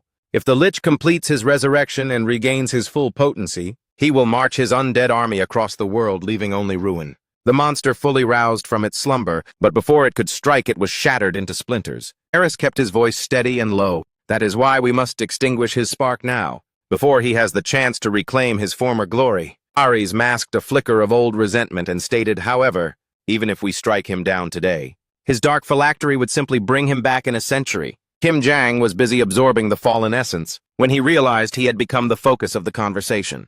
That was precisely why your unique ability is so vital. Ares added, his eyes meeting Jong's. If your unique essence can consume and erase the common undead, Ares voiced his burgeoning theory with grim intensity, then you should be capable of inflicting that same absolute erasure upon their master, the Lich himself. Jang's mind went blank for a moment as the weight of the task hit him. Kim Jang pivoted on his heel, offering a casual shrug. I get it. Doesn't sound like too much of a nightmare. He muttered under his breath as they traversed the dark corridor, but can I really trust this splintered bat to perform? Exactly as we've rehearsed. The two veterans watched Kim Jang's retreating back with wary eyes. It's temperamental, after all. It doesn't devour every beast I slay. He continued his nervous rambling about the enigmatic weapon. And to be perfectly honest, I don't have the slightest clue how the damn thing actually functions. In that instant, his heart plummeted at the sight waiting ahead. Kim Jang's carefree voice was still ringing in their ears. But hey, things usually work out for me, right? The little girl's voice cracked in a sudden sharp alarm. Jang! Freeze! Hearing this desperation in her tone, he snapped his head back. Kim Jang started to ask, "What's the holdup? Just catch up to." But before the sentence could leave his lips, Ares let out a thunderous roar. Jang, move! Get out of there now! It was already too late. The stone floor beneath his boots was suddenly engulfed by a glowing, intricate magic circle. Kim Jang stared down in wide-eyed confusion. What is this, a trap? Then a blinding pillar of light swallowed him whole. By the time Ares and Chloe reached the spot where he had stood, the young girl was left paralyzed by shock. Ares stood frozen, his face a mask of grim realization. The boy had vanished into thin air right before their very eyes. A dark silhouette tore through the shadows at a breakneck pace. Ares's mind raced with a single desperate prayer, "Please let me be in time." The oppressive darkness hemmed Jang in before slowly dissolving. Kim Jang lay dazed in the gloom, his consciousness flickering back to life. He pushed himself up, clutching his throbbing skull and groaning. What in the hell was that flash? My head is spinning. Kim Jang scanned his new surroundings with rising dread. Where the hell did I end up? Suddenly, a looming presence in the dark demanded his attention. It was a colossal, iron-bound door radiating malevolence. He stared at the massive structure and whispered, "A door." Standing small before that majestic, terrifying entrance, Kim Jang's gut twisted with a chilling certainty. Any idiot with eyes could guess what's waiting inside.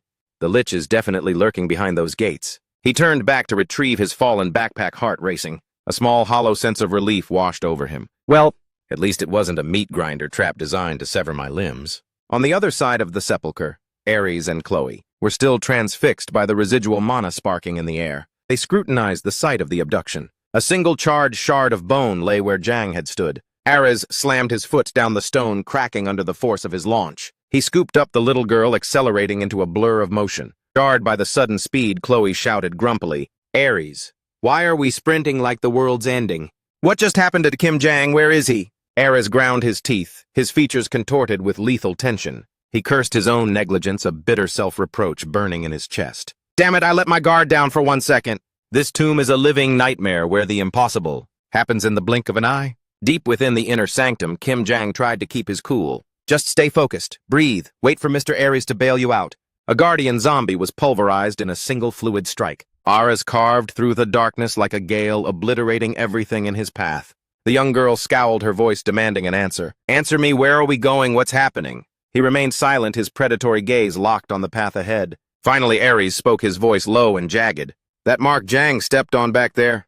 It was a high-level teleportation array tied to the Lich. Horrified Chloe pressed further. Teleported where? He replied with chilling gravity, "If my intuition serves me." On the other side of the gate, Kim Jang was paralyzed by sheer terror. As expected, Ares' deduction was terrifyingly accurate. He's been dropped directly into the Lich's private throne room. Before Kim Jang sat the Lich, a skeletal king perched menacingly on a throne. The creature exuded an aura of ancient, freezing death. Jang knit his brows, watching the monster through trembling lashes. Noticing the Lich's motionless, relaxed posture, Kim Jang whispered a frantic prayer to himself. Is that him? Is he dormant? Please tell me he's asleep. Maybe I can survive this if I just don't make a sound. He glanced around, the reality of his situation sinking in. I had a gut feeling this was going to go south. And of course, I'm not standing outside the threshold anymore. Kim Jang surveyed the ominous chamber and reached a grim conclusion. I'm already inside the lion's den. I'm right in front of him. Drawing on every survival instinct he had honed, he carefully plotted his next few seconds of existence. One wrong step and I'll trigger another death trap. The safest bet is to stay rooted to the spot and wait. But fate had other plans. Suddenly, the bat in Kim Jang's hand erupted with a violent blue radiance. He panicked, his heart hammering against his ribs at the weapon's bizarre behavior. No, why now? Why is this happening now? This is unprecedented. The weapon has never reacted like this. And that cursed radiance. It's jolted the monster from its eternal slumber. A malevolent purple glow ignited within the Lich's hollow sockets. Locking onto Kim Jang with predatory precision, he cast a trembling glance back at the rising horror. The Lich's ancient desiccated frame began to stir with unnatural life. It radiated a suffocating wave of pure, concentrated, murderous intent. In that heart-stopping moment, Kim Jang pivoted to face the undead king. The creature's bony fingers curled around a wicked, ornate weapon. Beholding that sight, a grim realization flashed through his mind. This is insane. Staring down a power that transcends mortality. Kim Jang felt the cold embrace of certain death closing in. On the other side of the sepulchre, the two allies blurred through the halls. Chloe's ears twitched as a distant boom echoed. What was that tremor? Aris's instincts also flared at the sound of the disturbance. Asclepius muttered through gritted teeth, "We're too late, the Sovereign has awakened." "He's awake." Back in the throne room, Jang's legs gave out, his strength failing as he slumped to the floor. Kim Jang ground his teeth, his mind racing. "This pressure!" He watched the lich manifest its terrifying aura and gasped, "This isn't just a monster, it's on a completely different plane of existence." Energy coalesced into a blinding sphere of light before the lich's chest.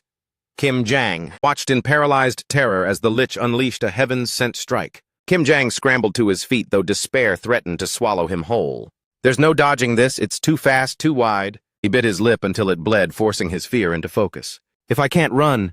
Kim Jang dropped into a low stance, white-knuckling the bat.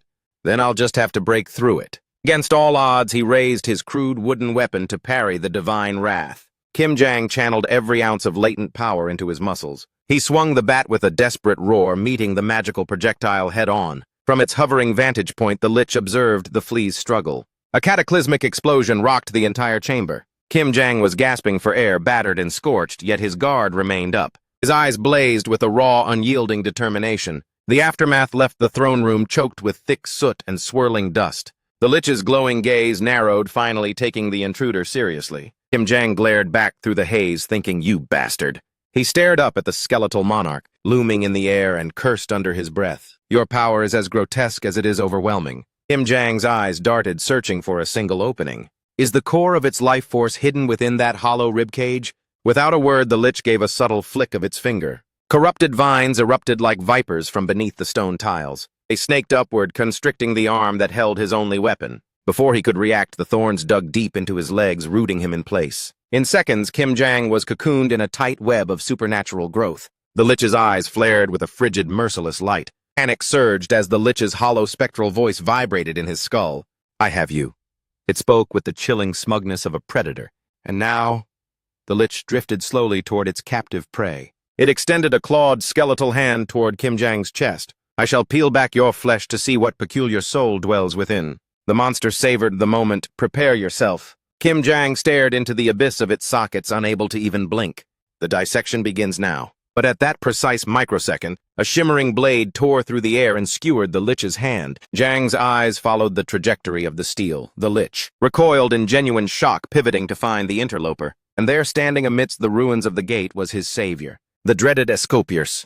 He stood silhouetted in the doorway, exuding the aura of a legendary hero. His gaze was cold and lethal, locked onto the undead king. A jagged streak of violet sorcery suddenly shredded the silence of the room. The shockwaves of this clash hammered into the surroundings, sending Kim Jang reeling as the vines were blasted apart. He collapsed onto the cold floor, his head spinning in confusion. Asclepius didn't break eye contact with the foe as he asked, "Are you still in one piece, Jang?" He commanded with iron authority, "Get back now." The lich hovered across the hall, its violet orbs pulsing with fury beneath its jagged obsidian helm. Asclepius leveled his blade. "This monster belongs to me." The lich raised its profane scepter high, unleashing a tidal wave of necromagic that drowned the entire throne room in shadows. Ares stood defiant against the torrential storm, homing purple arrows raining down upon him. The projectiles struck with the force of siege engines, erupting in a relentless chain of thunderous explosions. Jang screamed over the roar of the battle, "Mr. Ares, watch out." The lich, encased in its midnight armor, glared through the fire, with eyes that burned like dying stars. Like a phantom emerging from the smoke, Asclepius struck back. With a flash of silver, the lich took a direct hit, its helm rattling from the staggering impact. Stunned, the undead lord spun around to reassess its opponent. It fixed Asclepius with a look of absolute soul-freezing rage. Ares stood his ground in the swirling cinders and debris. The lich detonated its magical reserves, shrouding its form in a terrifying mantle of dark energy. It hissed in a voice like grinding stones, "You and I." The lich let out a mocking, hollow laugh.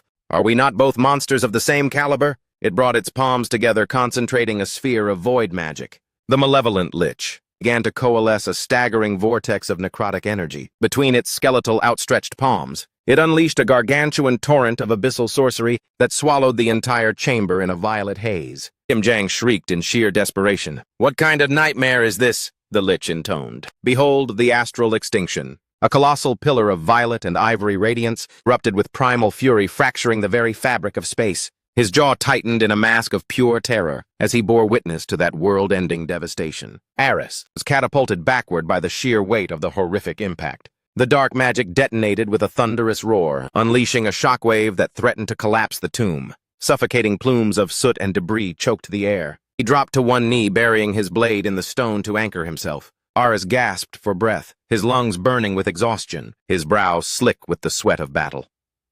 The Lich hovered, majestically in the void, exuding a chilling, lethal aura. It stared down at the struggling pair with cold, silent contempt. The Lich finally acknowledged his persistent foe. Usually you dare to challenge my throne alone, but this time you've dragged along a most peculiar guest. He cast a derogatory glance toward the boy. Did you truly believe this weakling was the key to my demise? It interlaced its bony fingers with a sickening crack.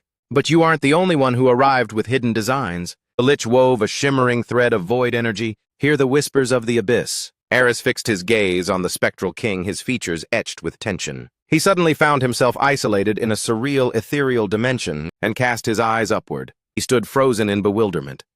The Lich declared with icy finality, "This fractured reality is your eternal cage," Aris demanded with a sharp, commanding voice. "Do you intend to settle this in a duel of souls?" The Lich offered a hollow nod and hissed, "That is a tempting prospect. But first," it hissed, unveiling its dark curiosity, "I intend to unwrap this little gift you brought and see what's truly inside." Kim Jang let out a panicked cry. "Where have you taken me?" The Lich made a cryptic, mocking observation. "It appears you've brought a hidden dagger, intended to pierce my very heart, but that treacherous blade will inevitably turn its edge and plunge straight through your own chest." Aris struggled against an invisible weight. "Curse it! My limbs are paralyzed by this spectral force." He deduced the nature of the trap within his mind. This is a sophisticated psychological hallucination, a prison for the mind, not the flesh. Ares scanned the infinite yawning darkness. Breaking free of this void will be no simple feat. He calculated his options with rising urgency. Under normal circumstances, I would meticulously dismantle this illusion piece by piece. But if I falter for even a moment, Jang's very soul will be extinguished. Hang on, Jang, just a few seconds longer. The Lich reached out a commanding hand. "Surrender it to me." Kim Jang stood paralyzed within the oppressive dark expanse. It spoke with the arrogance of an immortal god. "Offer your essence to me, the sovereign of the damned, and the nightmare of all who draw breath." The Lich hissed its command, "Relinquish everything to me this instant." It laid bare its insatiable hunger, your physical shell and that dormant power within. A gargantuan hidden presence spoke with smug authority. "Fool, this vessel already belongs to a far greater master." The Lich knit its brows, narrowing its eyes in confusion. It snarled with rising indignation. "How dare you trespass into my sanctum?" Without showing even a flicker of fear, it recoiled in disbelief. "What is this monstrosity?" Ares stood alone in the center of the silent, ruined hall, with a look of profound concern etched on his face. A bead of sweat carved a path down his weathered cheek. He thought to himself, the Lich's mana is fluctuating.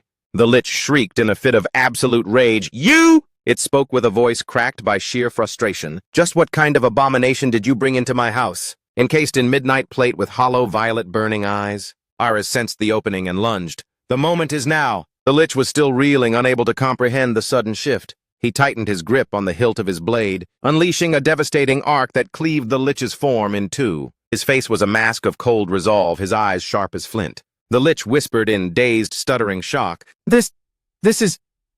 It let out a final panicked cry. Utterly impossible. The Lich's physical form began to fracture, dissolving into the void. Ares suddenly felt a jolt of alarm as he remembered his ward. He spun around instantly, his voice heavy with worry. "Jang!" Kim Jang blinked, completely dazed. What just happened?" The weathered baseball bat lying in the dust was pulsating with a blinding celestial blue radiance. A violent cyclone of violet energy swirled around it. The two of them were being consumed by massive, crackling bolts of spectral light. Ares's mind raced as he deconstructed the unfolding anomaly. The Lich's residual mana... Kim Jang was suddenly consumed by a violent vortex of purple sorcery shackling his entire frame. A guttural scream escaped him as agony contorted his features. Ares roared in pure desperation. "Jang!" The torrent of raw energy erupted with volcanic force, forming an impenetrable barrier that repelled any rescue attempt. A cold dread settled in the pit of Ares's stomach. That's a catastrophic amount of concentrated mana. If his vessel tries to harmonize with a soul of that caliber, he lunged forward, fighting against the magical gale. "Jang, fight it, snap out of it." Ares's thoughts were a frantic blur. Is this a rejection response, or is the Lich's essence consuming him from within? Out of the shadows, a crystalline voice sliced through the chaos. "Great Lord Asclepius." He snapped his head up, eyes narrow and alert. Tracking the source of the interruption, his expression hardened into a mask of grim suspicion. The sharp click of high heels echoed as a woman approached, the spot where Zhang lay broken and unconscious. Deep within his fractured subconscious, a ghostly whisper materialized. Kim Jang, your destiny is entwined with Ania. Find her. Kim Jang jolted awake with a violent gasp, clawing his way back from the abyss. He blinked away the haze, staring blankly at the desolate surroundings, paralyzed on the cold, hard ground. With a throbbing skull and a mind fractured by forgotten dreams, Kim Jong rasped out in a voice full of confusion, "Mr. Aries, Chloe, where are you?" He searched his memory in vain. What the hell happened? Why am I all alone in this grave? Aris had left a hurried, cryptic message behind. An emergency of the highest order demands our departure. We had no choice. The Lich King has been eradicated, and it's all thanks to your courage. Ares, Kim Jang muttered, his brow furrowing in bewilderment. I've never laid eyes on these ancient runes before. So how is it that I can read every word as if it's my native tongue? A bitter sting of isolation pricked at his heart. But that's a puzzle for later. Right now, it looks like I've been tossed aside like garbage. While Jang was still drifting in the void of his coma, Ares had stood his ground, locked in a tense standoff with the newcomer. He scrutinized her with a heavy, contemplative gaze. His voice was low and dangerous as he asked, "What brings you to this graveyard?" "Aquinas? What does the throne want now?" Aquinas tilted her head, a cryptic, predatory smile dancing on her lips. Her tone shifted to one of cold authority. "Lord Asclepius, His Imperial Majesty, has issued an absolute decree for your immediate return." Ares gritted his teeth. "Why now? Why this sudden summons?" Aquinas let out a sharp, mocking peal of laughter.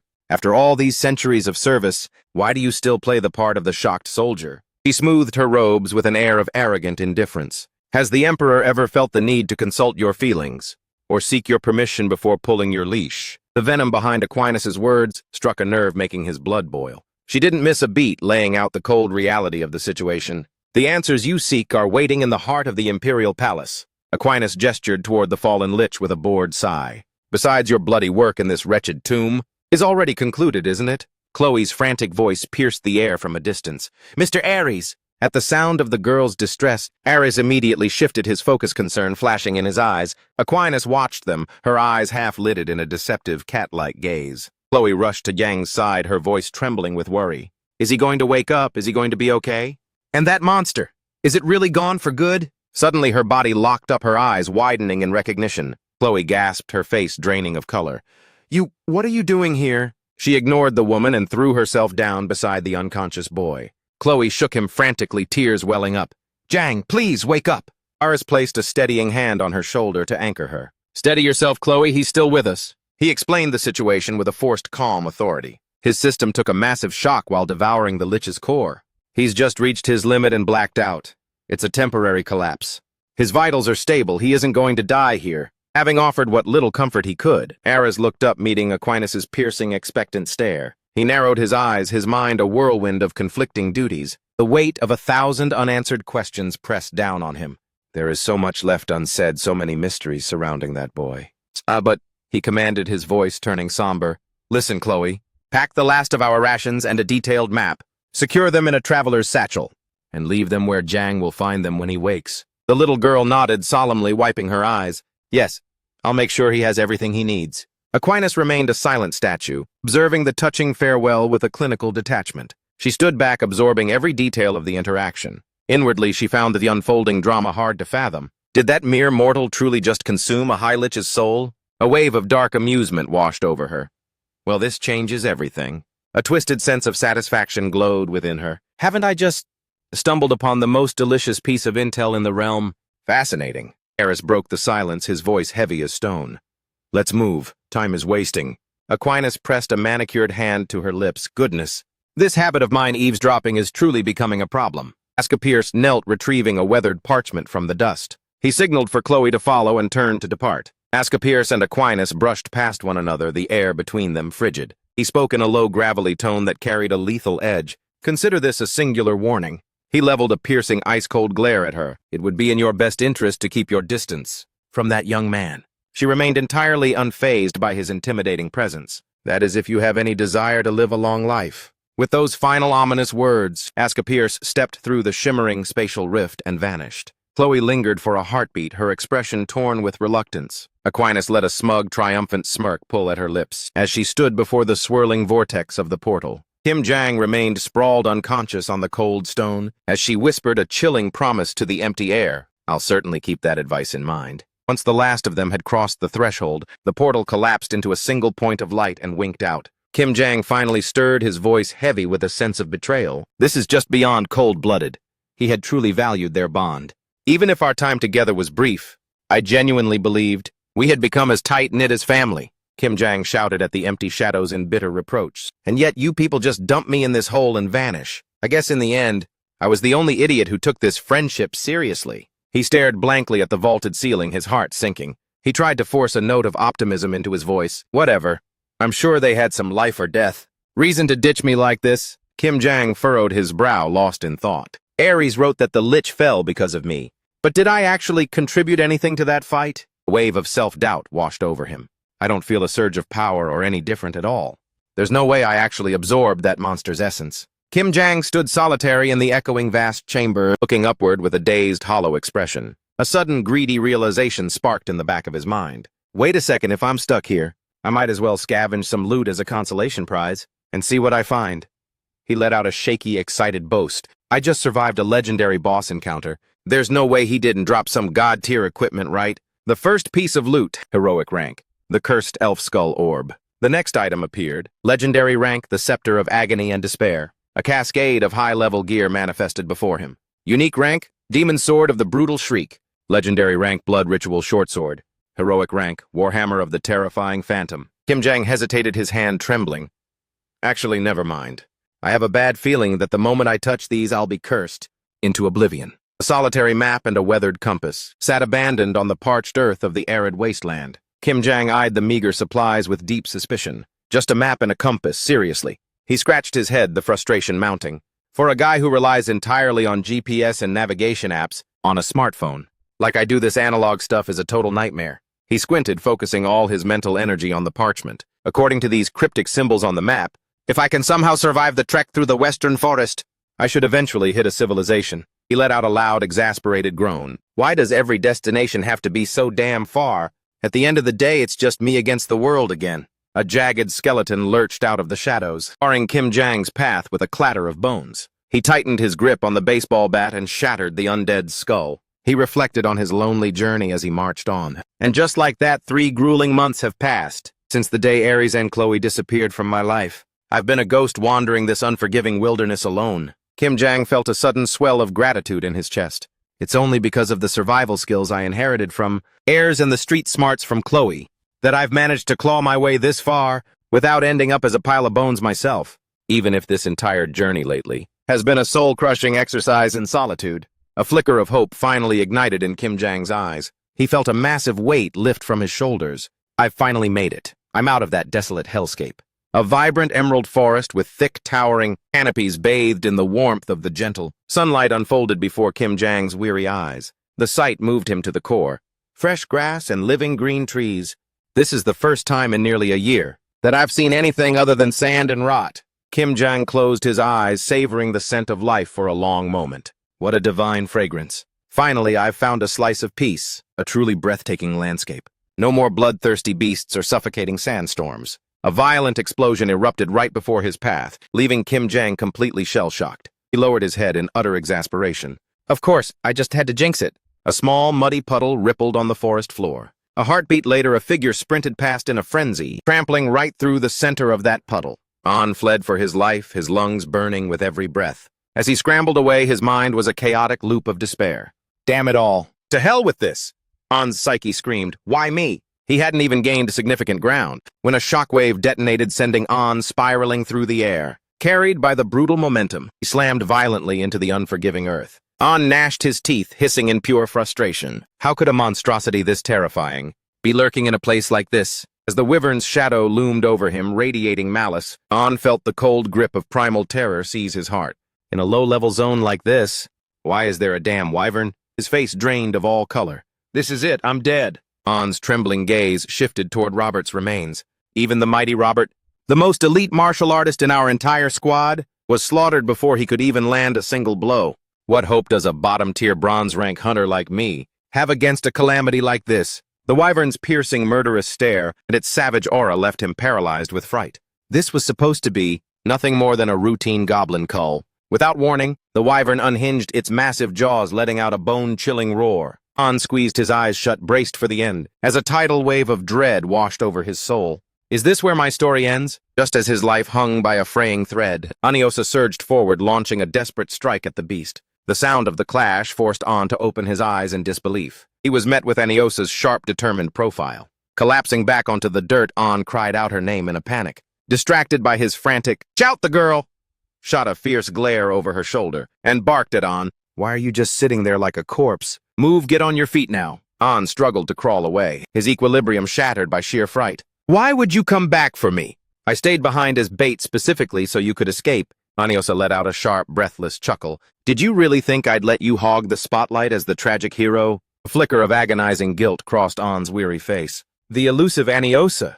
He clamped his jaw shut, fighting back a surge of raw emotion. An forced himself to stand, his resolve hardening. "Fine." Steeling himself beside Aniosa, An turned to her, his voice urgent. "You've got a brilliant master plan to get us out of this, right?" The girl just flashed a grimace and admitted, "If I actually had a plan, Robert wouldn't be lying over there in pieces." Staring down the wyvern, a desperate thought struck Aniosa. "On the count of 3, we drop everything and run like our lives depend on it. And whatever you do, do not look back." An's brow furrowed as he gave a sharp nod. "Understood."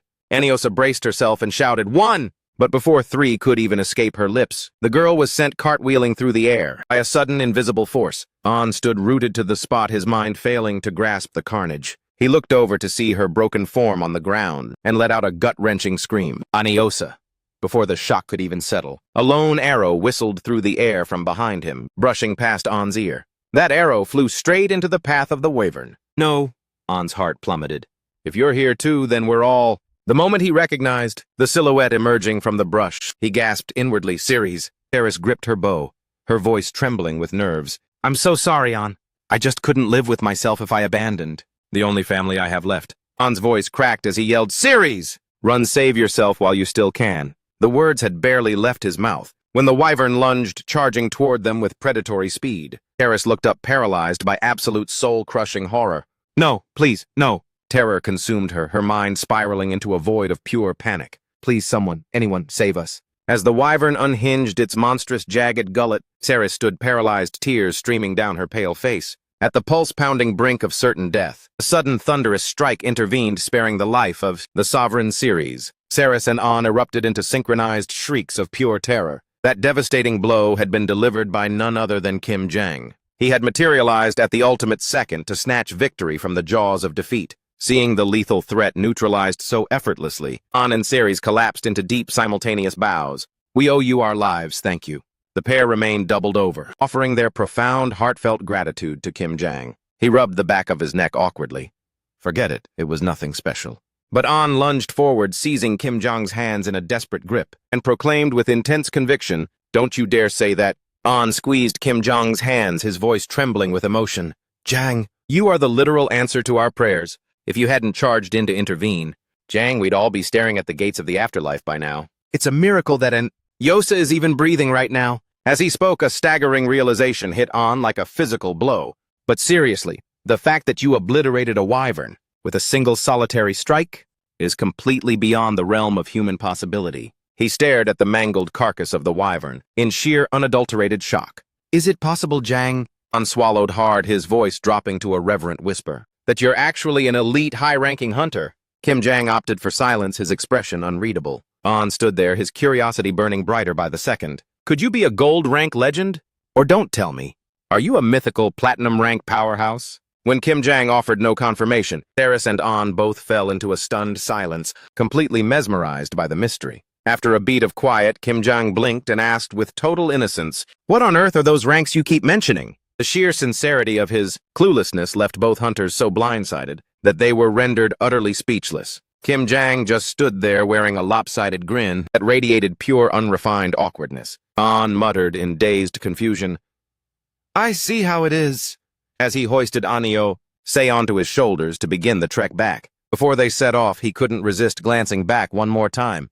"Are you truly an inhabitant from a different world?" Kim Jang raked a hand through his hair, a forced smile playing on his lips. "Yeah, sounds like a delusional fairy tale, doesn't it?" An shook his head vigorously, his loyalty unwavering. Not at all. I refuse to believe the benefactor who saved our skins would ever stoop to petty deception.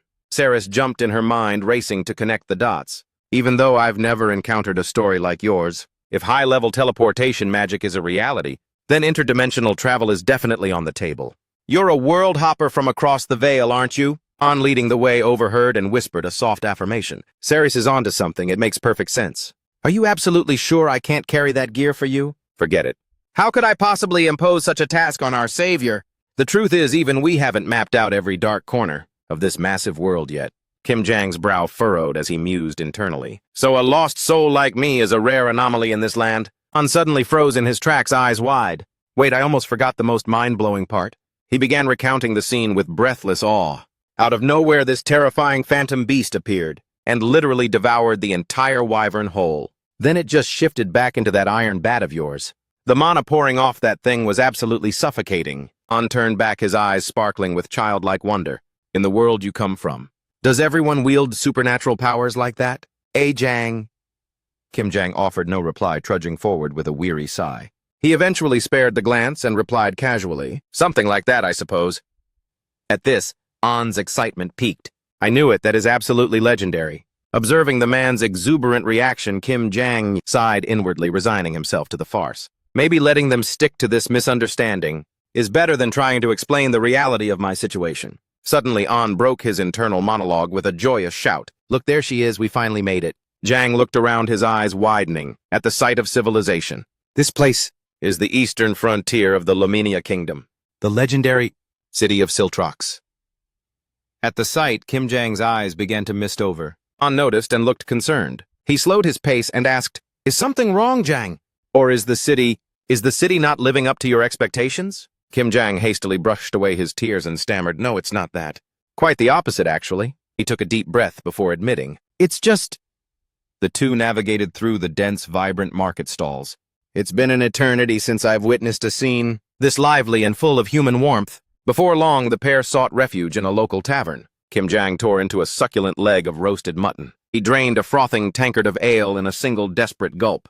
He slammed the mug onto the wooden table with a look of pure unadulterated refreshment. Staring at the feast spread before him, Kim Jang's mind wandered. Who would have guessed that my first legal drink as an adult would take place in a realm I don't even recognize? I mean, it's not like I haven't snuck a sip back home, but the sheer kick and body of this world's brew is on a whole different level. He propped his chin on his palm, gazing out the window. The names were An and Ceres, if I remember correctly. The fateful duo mentioned they needed to regroup with the rest of their squad and promised to return shortly. Kim Jang replayed An's somber parting words in his head. We have to tend to Anyosa's critical injuries and ensure Robert's remains are given the dignity of a proper burial. He had echoed the sentiment with a heavy heart. So your party truly suffered a casualty in that chaos. An had only offered a hollow, weary sigh. Then, sliding a pouch of currency across the table, he had insisted, It isn't much considering what you did for us, but please secure a room at the nearby inn and rest. We'll seek you out the moment our business is concluded. He had accepted the kindness with a grateful nod. I can't thank you enough for the hospitality. Kim Jang stared at the clinking coin purse resting on the scarred wood. He tried to convince himself of the plan. Once they've had a moment to catch their breath, they'll surely come back to find me. But the staggering reality I have to face right now is... He surveyed the rowdy patrons of the tavern and sighed. I have officially been isekai'd into another world. He was surrounded by hulking warriors with braided beards and serving girls sporting peculiar twitching bunny ears. A sense of restlessness washed over Kim Jang. Where do I even begin in a place like this? Forget it. I'll crash for the night and let tomorrow's problems handle themselves. The night passed in a blur. He bolted upright in bed, his mind still clouded by sleep. It took several minutes for the fog in his head to dissipate. The legendary Kim Jang wiped a streak of drool from his chin and mused. How many months has it been since I last felt a real mattress underneath me? I slept so soundly I lost all sense of time. Suddenly a sharp rapping on the door echoed through the small room. He dragged his heavy limbs across the floor to answer. Swinging the door open, he croaked, Who's there? Ceres and a bandaged Aniosa were standing in the hallway, catching him off guard. Ceres flashed a bright smile and asked, Did you find the bed to your liking, Jang? Aniosa stood with her arms folded, observing him in stoic silence. Meanwhile, Ceres couldn't hide her sheer exuberance. Kim Jang stared at the two girls with a dazed expression. Shortly after, he followed Ceres and Aniosa down to the common room. Before he could even scan the crowded lobby, An was already waving frantically from a corner table. "Over here, Jung, we saved you a seat." He still radiated that same infectious high-energy charm. Soon the four were huddled around a steaming, hearty breakfast. An leaned in, spilling the details to Kim Jong. "Aniosa was practically badgering us to find you, so she could offer her thanks face-to-face." The girl turned red and snapped back. "I most certainly did not badger anyone." An chuckled and continued, "Yesterday was pure madness, so allow us to introduce ourselves properly this time." Kim Jang waved it off with a humble smile. "Don't sweat it. I should be thanking you. I haven't slept that well in ages." An suddenly stood up, his face taking on a formal gravity. "I shall now introduce our guild, with the respect it deserves. I am An, a proud bronze tier hunter. Of the renowned Righteous Wanderers." He gestured toward Aniosa with a flourish. "This is our frontline specialist, Aniosa, a core pillar of our team." The girl gave a stiff, modest bow. "I owe you my life. Thank you." An then pointed toward the final member of their trio and the sharpest eyes guarding our rear. "Our marksman series." After taking it all in, Kim Jang tilted his head in genuine confusion. "Just one thing. What exactly is a hunter? And what's the deal with the badges?" Faced with a question that sounded like it came from a caveman, even Aniosa couldn't help but gape. "Are you serious?" she asked, her disbelief making him instinctively want to shrink back. That look. It's as if I just asked for the solution to 1+1. I recall Mr. Aries mentioning something similar back then, muttering about the differences between silver and gold. An cleared his throat to break the awkward tension. "My apologies. It's clear you're still a complete stranger to the ways of this land." With a heavy sigh, he began to dismantle the complexity piece by piece. "Let's start with the basics. Hunters are elite specialists who make a living by slaying monsters, purging goblin nests, or executing high-stakes commissions for various clients. But here's the catch. None of this is legal unless you possess the official credentials, sanctioned by the Hunter Association. Hunters rarely walk the path of the lone wolf. They operate in squads of at least 2. Though the tactical gold standard is a 4-person party, the badge you carry is a physical manifestation of the rank the association bestows upon its members. The hierarchy ascends from steel to bronze, silver, and gold, reaching the heights of platinum and finally the legendary mithril. You'll occasionally see mixed parties with members of varying the hierarchy of ranks. However, because the difficulty of assigned contracts is strictly dictated by the lowest ranked member in the group, most hunters prefer to form alliances with those of equal standing. Those bearing steel and bronze badges are the grunts hunting wild beasts and low-level pests to stay afloat. They often scramble for menial odd jobs across the city. Silver rank is where the true veterans dwell, hardened warriors who specialize in monster subjugation. The grim reality is that most hunters retire or perish long before they ever catch a glimpse of this rank. Gold rank hunters are the absolute cream of the crop. Even at a massive regional branch of the association, discovering even 3 or 4 such parties is considered a stroke of immense luck.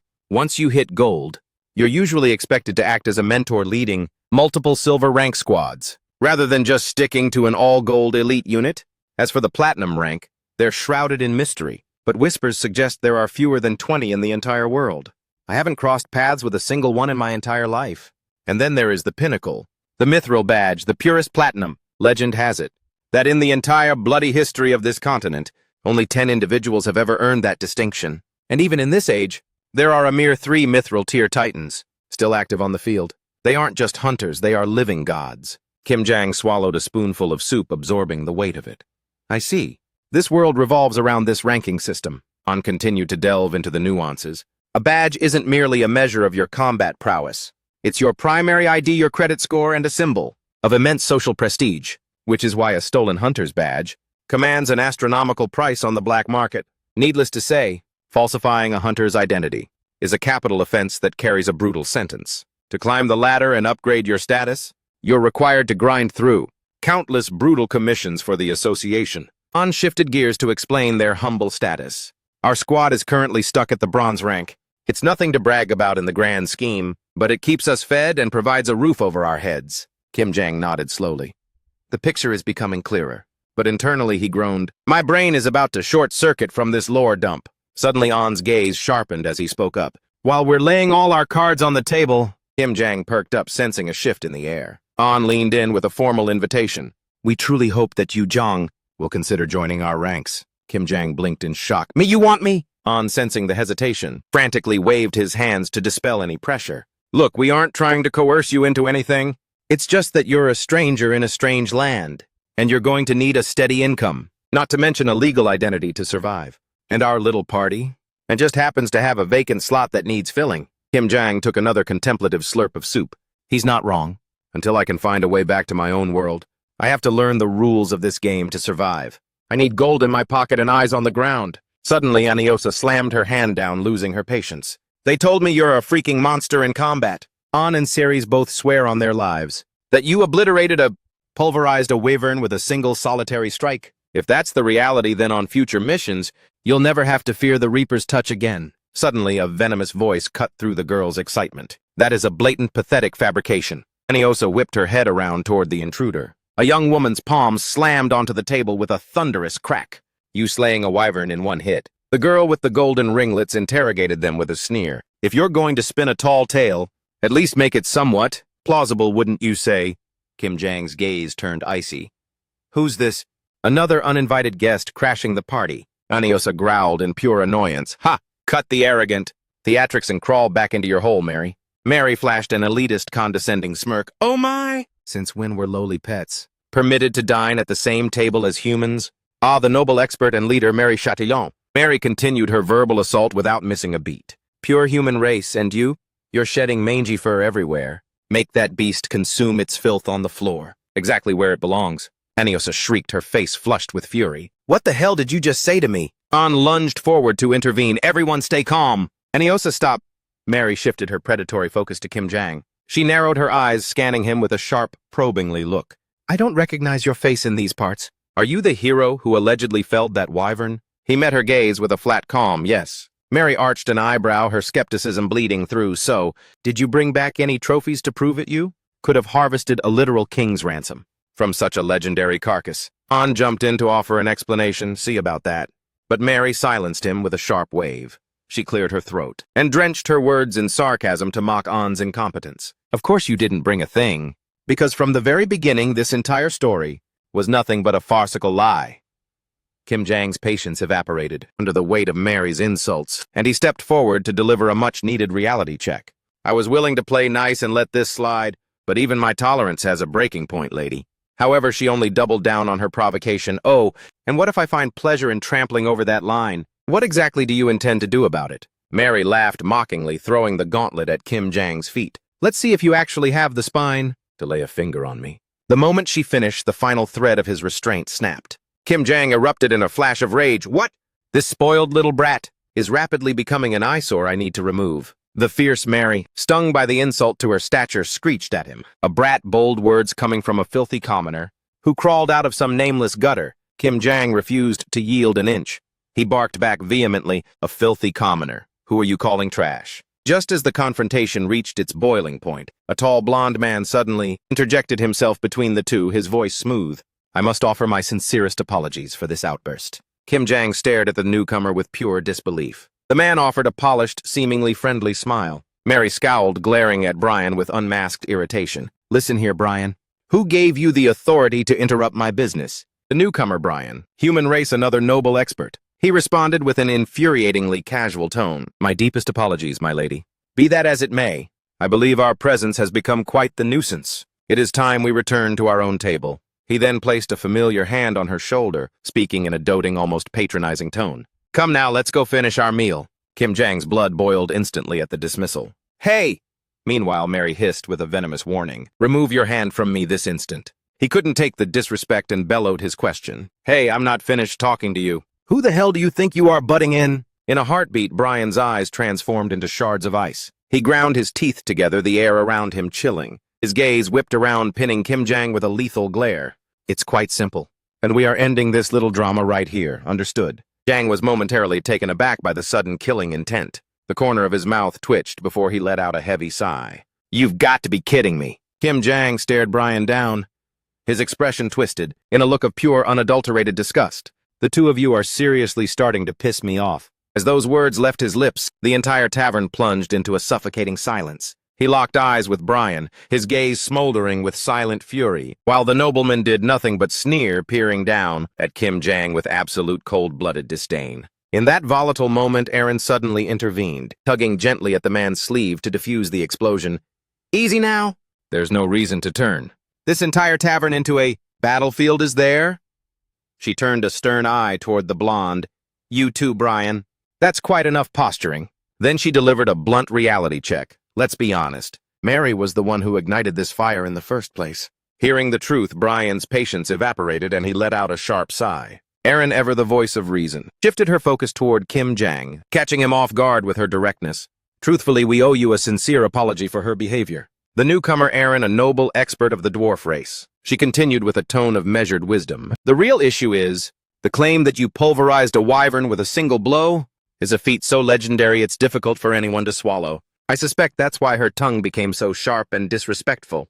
I hope you can find it in yourself to overlook her insolence. That mysterious woman fell silent and a heavy stillness blanketed the room. Once more, Kim Jang stared down at Erin, his mind racing. Is the person with the shortest stature in the room actually the most mature and level-headed of the bunch? Fine, I'll bury the hatchet for now. Mary, however, was still fuming, redirecting her bile toward Brian. I sent you over there to shut them up.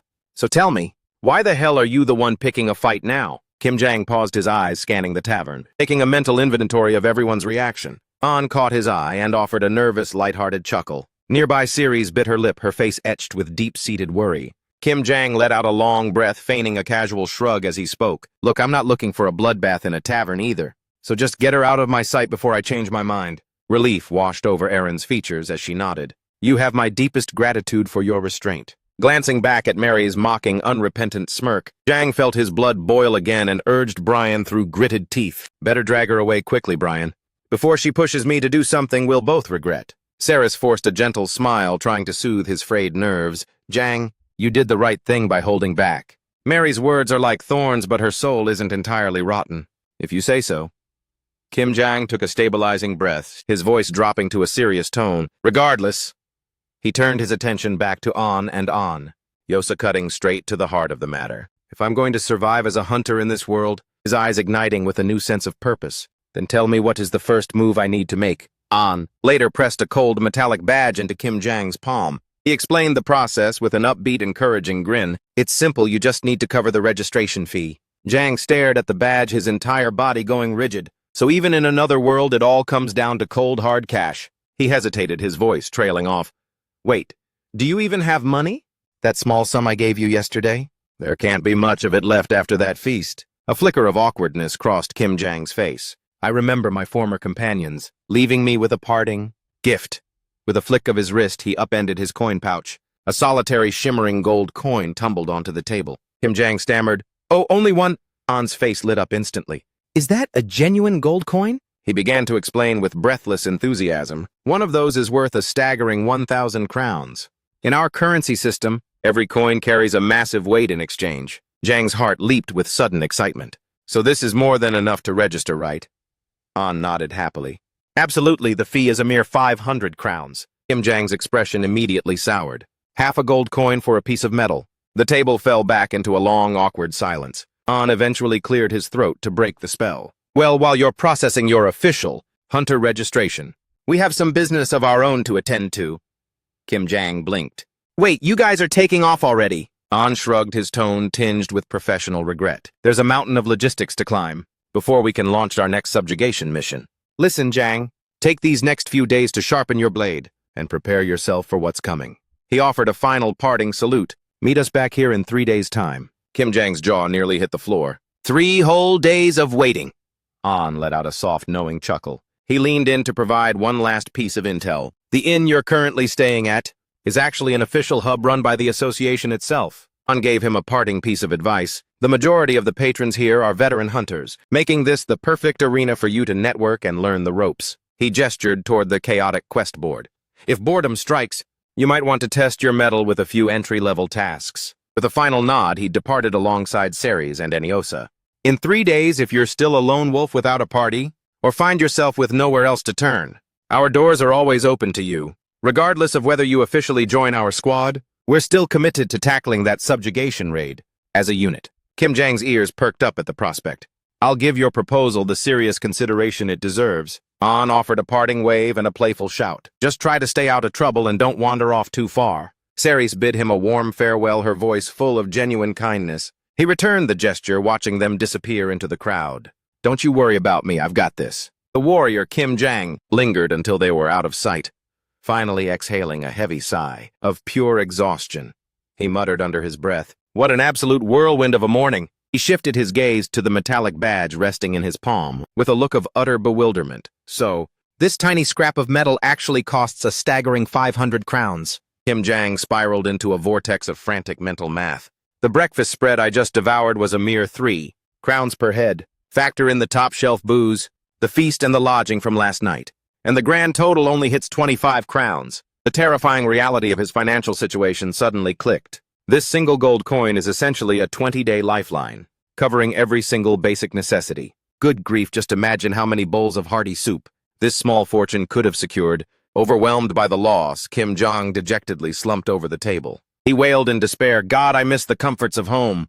Is there seriously not a single person who appreciates the glory of baseball in this God-forsaken world? A life of luxury and acclaim was supposed to be within my grasp."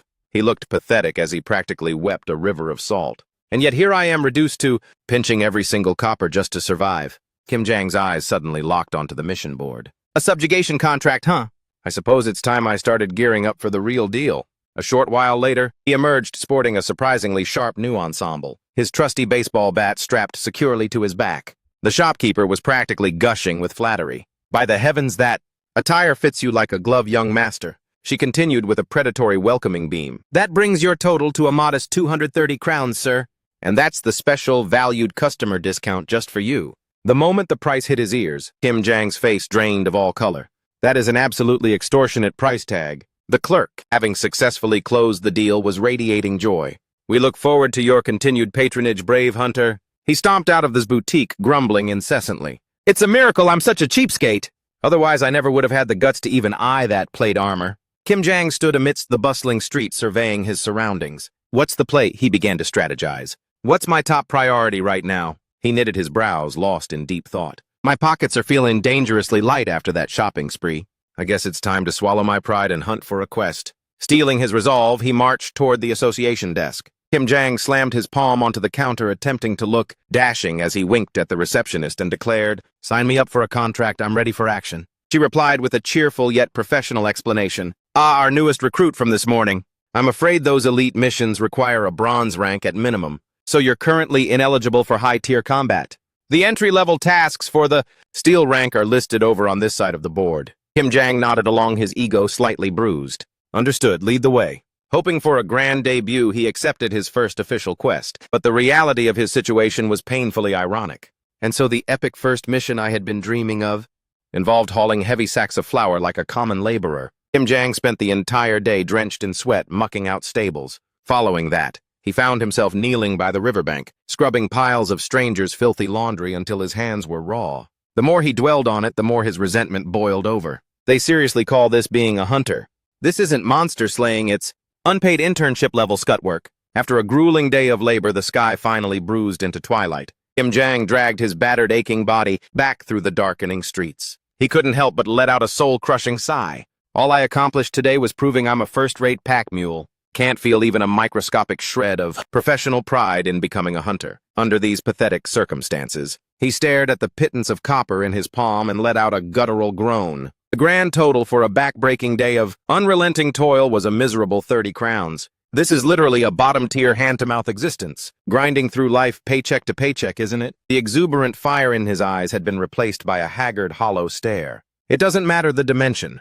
Survival is an eternal uphill struggle. Without warning, the rhythmic shouting of a nearby street vendor snapped Jang's tension back to reality. "Step up and savor the finest delicacies before you venture into the wild." The stall was wafting the intoxicating aroma of charred meat skewers. He eyed the glistening fat, his mouth watering with primal hunger. He reasoned with himself, "One single skewer won't break the bank, right? Besides, I practically worked myself to death today." Kim Jang succumbed to the temptation. Mysterious beast meat skewers 3 crowns apiece. From the very first savory bite, he was left absolutely electrified. This is legendary, a delicacy from a literal alien world. Yet it managed to utterly dominate the palate of a modern connoisseur who's been raised on a steady diet of greasy fast food. What is this magic? This food is eerily, dangerously delicious. I have to know if they're using some forbidden culinary secret. Kim Jang was so lost in his gastronomic bliss that he failed to notice Ariel stealthily closing the distance from behind. In her grip was an ancient compass, its needle locked firmly onto him. Ariel scrutinized his every move with clinical precision, while Kim Jong continued to devour his meal with reckless abandon. "Line me up for another round." She suddenly darted forward and yanked on his tunic, her voice vibrating with pure, unbridled joy. "At long last I have found you." Kim Jang looked down to find a diminutive elf mage standing defiantly before him. Ariel beamed with a radiant smile and proclaimed, "The destined master of my soul, Kim Jang." His mind, reeling in confusion, stammered, "So let me get this straight." He never anticipated such a bizarre turn of events. "I'm supposed to be this chosen hero that you've been obsessively hunting for." Ariel confirmed it with absolute conviction, without a doubt. Kim Jang narrowed his eyes in skepticism. "And on what possible evidence do you—" Before he could finish his doubt, she cut him off with sharp impatience. "It is the sacred prophecy dictated by my master." With a flourish, Ariel slammed the compass onto the table. "Whomever this mystic needle points toward, that individual is the grand savior, destined to pull this world back from the brink. And my soul's purpose is to serve as that hero's shield. That is the divine oracle my master entrusted to me." Kim Jang immediately shot back, "A prophecy? How am I supposed to trust something as flimsy and vague as some old legend?" She countered his cynicism with unwavering certainty. "As for me, I place my entire faith in its truth, because my esteemed mentor stands the world-renowned Oracle of Shadows, Dennis." Hearing a name of such weight, he hesitated for a second. "That witch, Tennis, or whatever she's called." Ariel hissed a correction. Dennis. Kim Jang's curiosity piqued. "Is she some high-level mage? Tell me, is she actually a big deal in this world?" Her expression instantly sharpened into a blade. "My master's foresight has never once missed its mark. Not by a single solitary inch." Ariel conjured a memory of Dennis sighing with ancient weight. "My shoulder aches. It feels as though the heavens are about to weep," she asserted with fiery pride, and without fail a torrential downpour began that very afternoon. Hearing this miracle, he was left utterly speechless. "You're joking. I'm pretty sure that's just a sign of old age, and her joints acting up because of the barometric pressure." Ariel was so incensed she bolted upright and hammered the table. "How dare you be so insolent? Recant those blasphemous words this instant." Kim Jang waved a hand in a dismissive apology. "Fine, fine. I'm sorry, consider it retracted, okay?" He followed up with an annoyed sigh. "But even so, even if I truly am this chosen one or whatever, what then? What's the point?" She locked her gaze onto Kim Jang's and answered solemnly, "The oracle commanded me to facilitate the rise of the celestial savior. Regardless of your ambitions or your path, my arcane mastery will undoubtedly be your ultimate weapon." Kim Jang, his face a mask of total disbelief, barked back, "Do you have any clue what my actual plan is?" Ariel faltered for a moment. "What? Are you not preparing to liberate the world from darkness?" He shut her down with brutal honesty. "Not even close." Kim Jang didn't mince words, his voice hard with resolve. "My singular absolute goal is to find a way, is to claw my way back to the world I actually belong in." She stood frozen, her mind reeling. "Your original world?" Having delivered his ultimatum, he abruptly shoved his chair back. "I couldn't care less who you are, who your master claims to be, or what kind of hero nonsense you're trying to pin on me." Kim Jang locked eyes with her and spoke with brutal honesty. "And I have absolutely zero interest in playing savior to a world that isn't mine. I have 1,000 burning reasons to return to my own life, the very first chance I get." He began to stride away. "So go peddle your destiny to someone else. I don't know who you're truly searching for, but—" He threw one final icy, parting shot at the stunned Ariel. "That person is definitely not me." Mary, watching from the balcony above, soaked in the drama and let out a theatrical sigh. Good grief. None of them could fathom the weight Ariel carried. It felt like only yesterday, when Dennis had given her the final directive. "Take this child. This relic will serve as your compass, guiding you toward your ultimate destiny." Ariel had felt a chill run down her spine as her mentor's final words echoed in the chamber. "Go now, Ariel." Dennis had reached the twilight of her life, her voice still thick with maternal affection. "Walk bravely toward the fate that awaits you." Until she crossed paths with Kim Jang, she never imagined her destiny would be such a stubborn headache. Meanwhile, the hero was still breaking his back for pocket change. An elderly shopkeeper beamed at him. "Jang, dear, you've truly gone above and beyond today, haven't you?" Ariel, lurking in the shadows, watched in utter disbelief.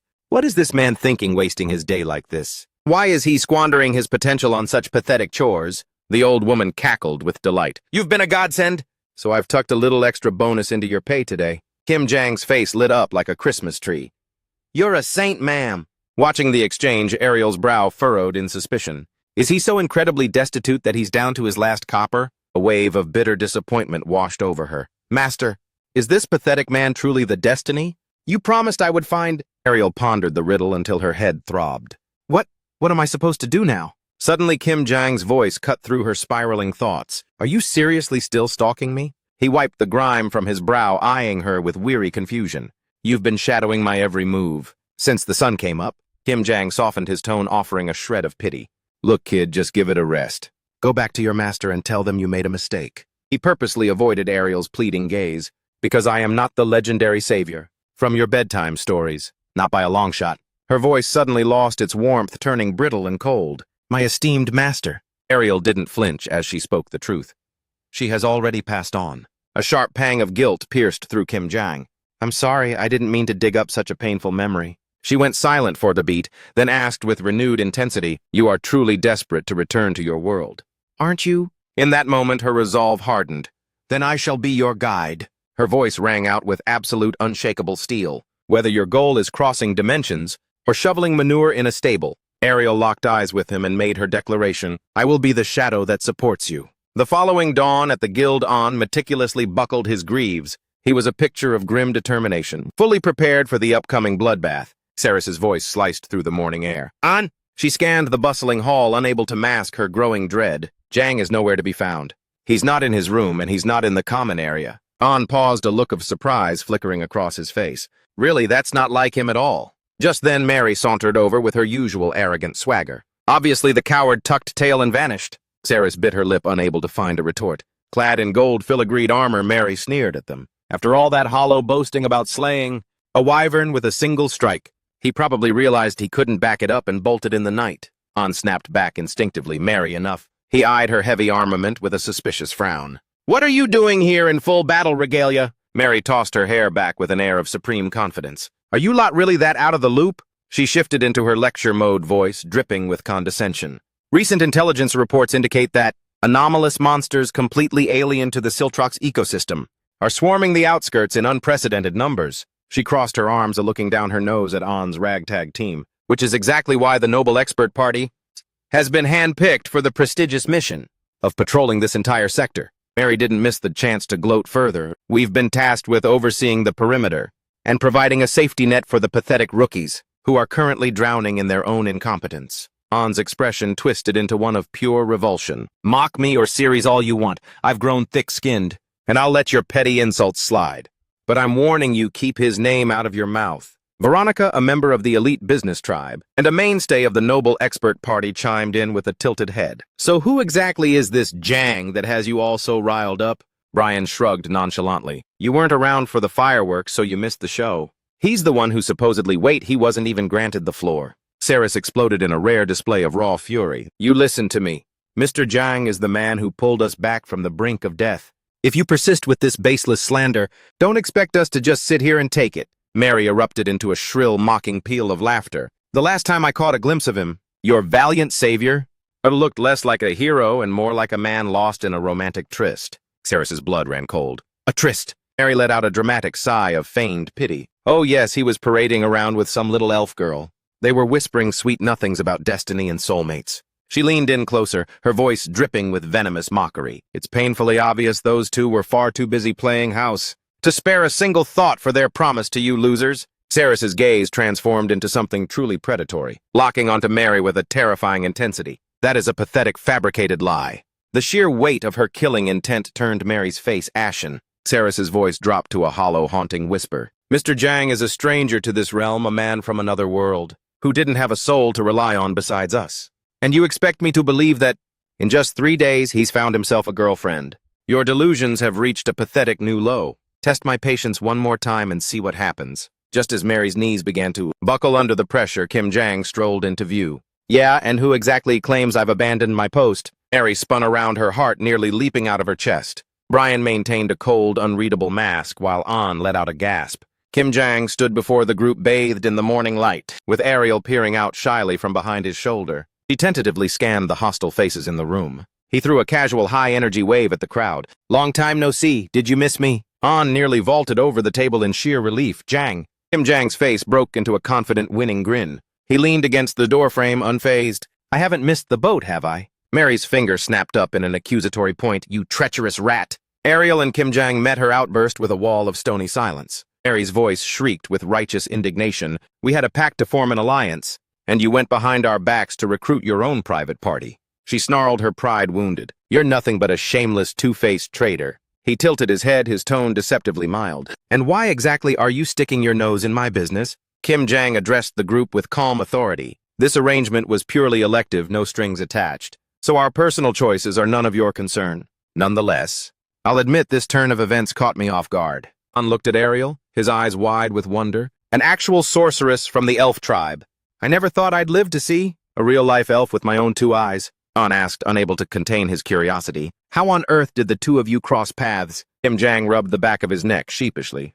Well, let's just say the explanation is a bit of a headache. Ariel stepped forward, her voice soft but resolute. I was the one who sought him out with unwavering purpose. She looked at the group, her eyes shimmering. The red thread of fate pulled me directly to his side. An's jaw hit the floor. The red thread of what? Saris watched the exchange in a heavy, brooding silence. Brian remained seated in silent contemplation, tuning out the bickering voices fading into the background. Kim Jang's face flushed red as he yelled in a panic. Hey, watch your phrasing, that sounds way too suspicious. Brian noted to himself with a dry internal wit. This tavern is rapidly transforming into the stage for a cheesy romantic melodrama. An cleared his throat, trying to regain his composure. So may we know the name of our new ally?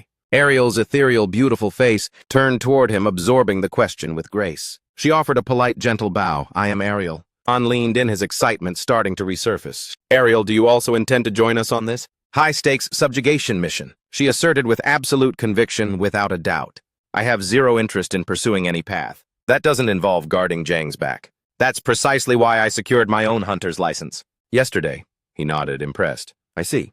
Brian watched them while sipping his water, thinking, isn't she the literal textbook definition of a devoted wife? Veronica whispered in genuine admiration. Such unwavering devotion, isn't it beautiful? An suddenly broke the mood with an urgent update. Aniosa just sent word that he won't be joining the fray, because his injuries are still far from mended.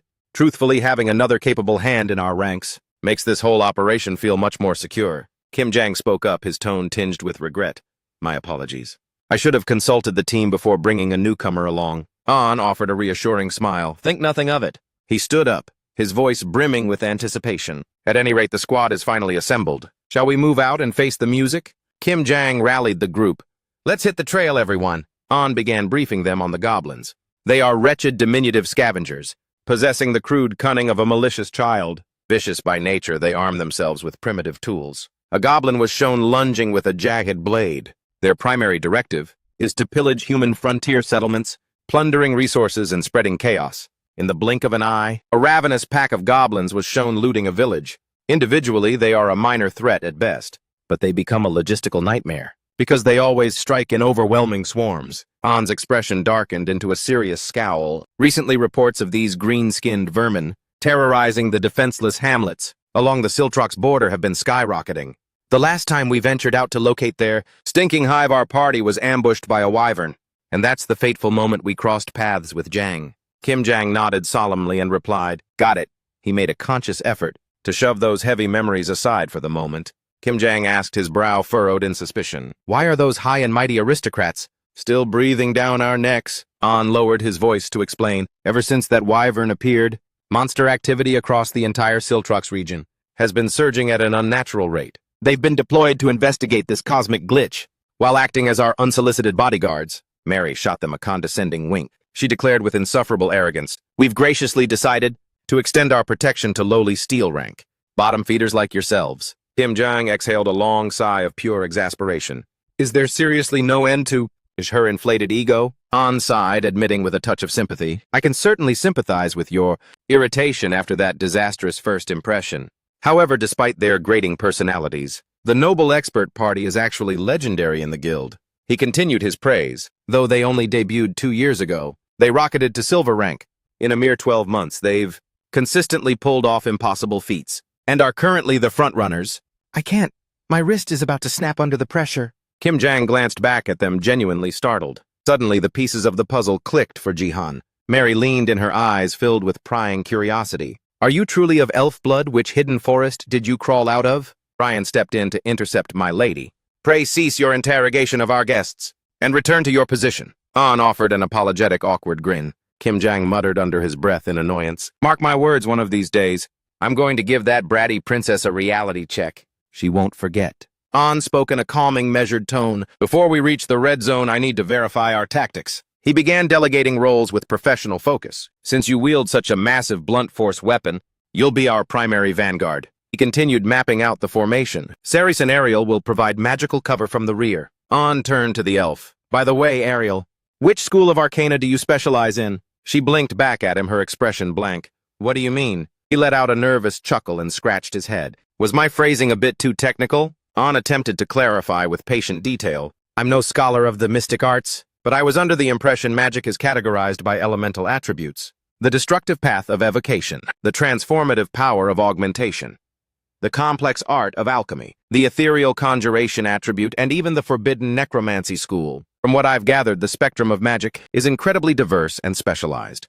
He continued his impromptu lecture. Take Miss Veronica, for instance. She's a master of high-level augmentation magic. Most sorcerers devote themselves to a single discipline, so identifying your specific expertise is vital for fine-tuning our combat strategy. An added with an awkward, sheepish grin. Forgive my rambling, this is actually the first time I've had the privilege of raiding alongside a real mage. Usually magic users don't appear until the silver badge ranks or even higher, and even then they are as rare as finding a needle in a haystack. Ariel replied with an eerie calmness. I was wondering when you'd get to the point. The answer to that is quite self-evident.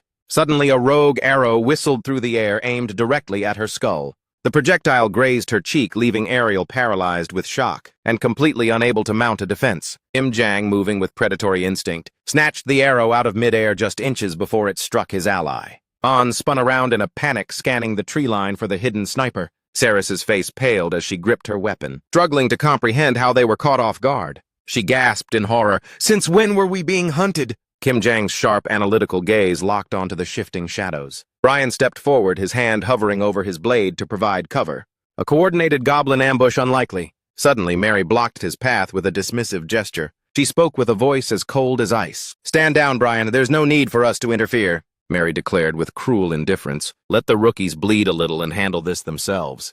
After all, they're the ones playing at being hunters today. A snarling goblin lunged from the brush. Its maw unhinged as it let out a blood-curdling feral screech. A devastating counter-strike wreathed in a pulsing, blue mana aura smashed into its face with bone-crushing force. Jang's expression was a mask of cold determination as he followed through with the lethal blow. He didn't celebrate, instead focusing intently on the battlefield's flow. The goblin crumpled into the dirt, a mangled mess of shattered bone and gore.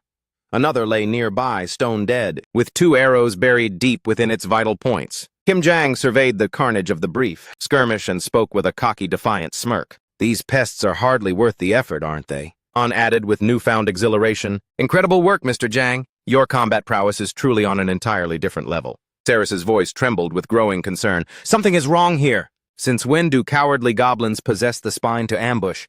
A group of fully armed and armored hunters. An nodded, his veteran instincts kicking in. You're right.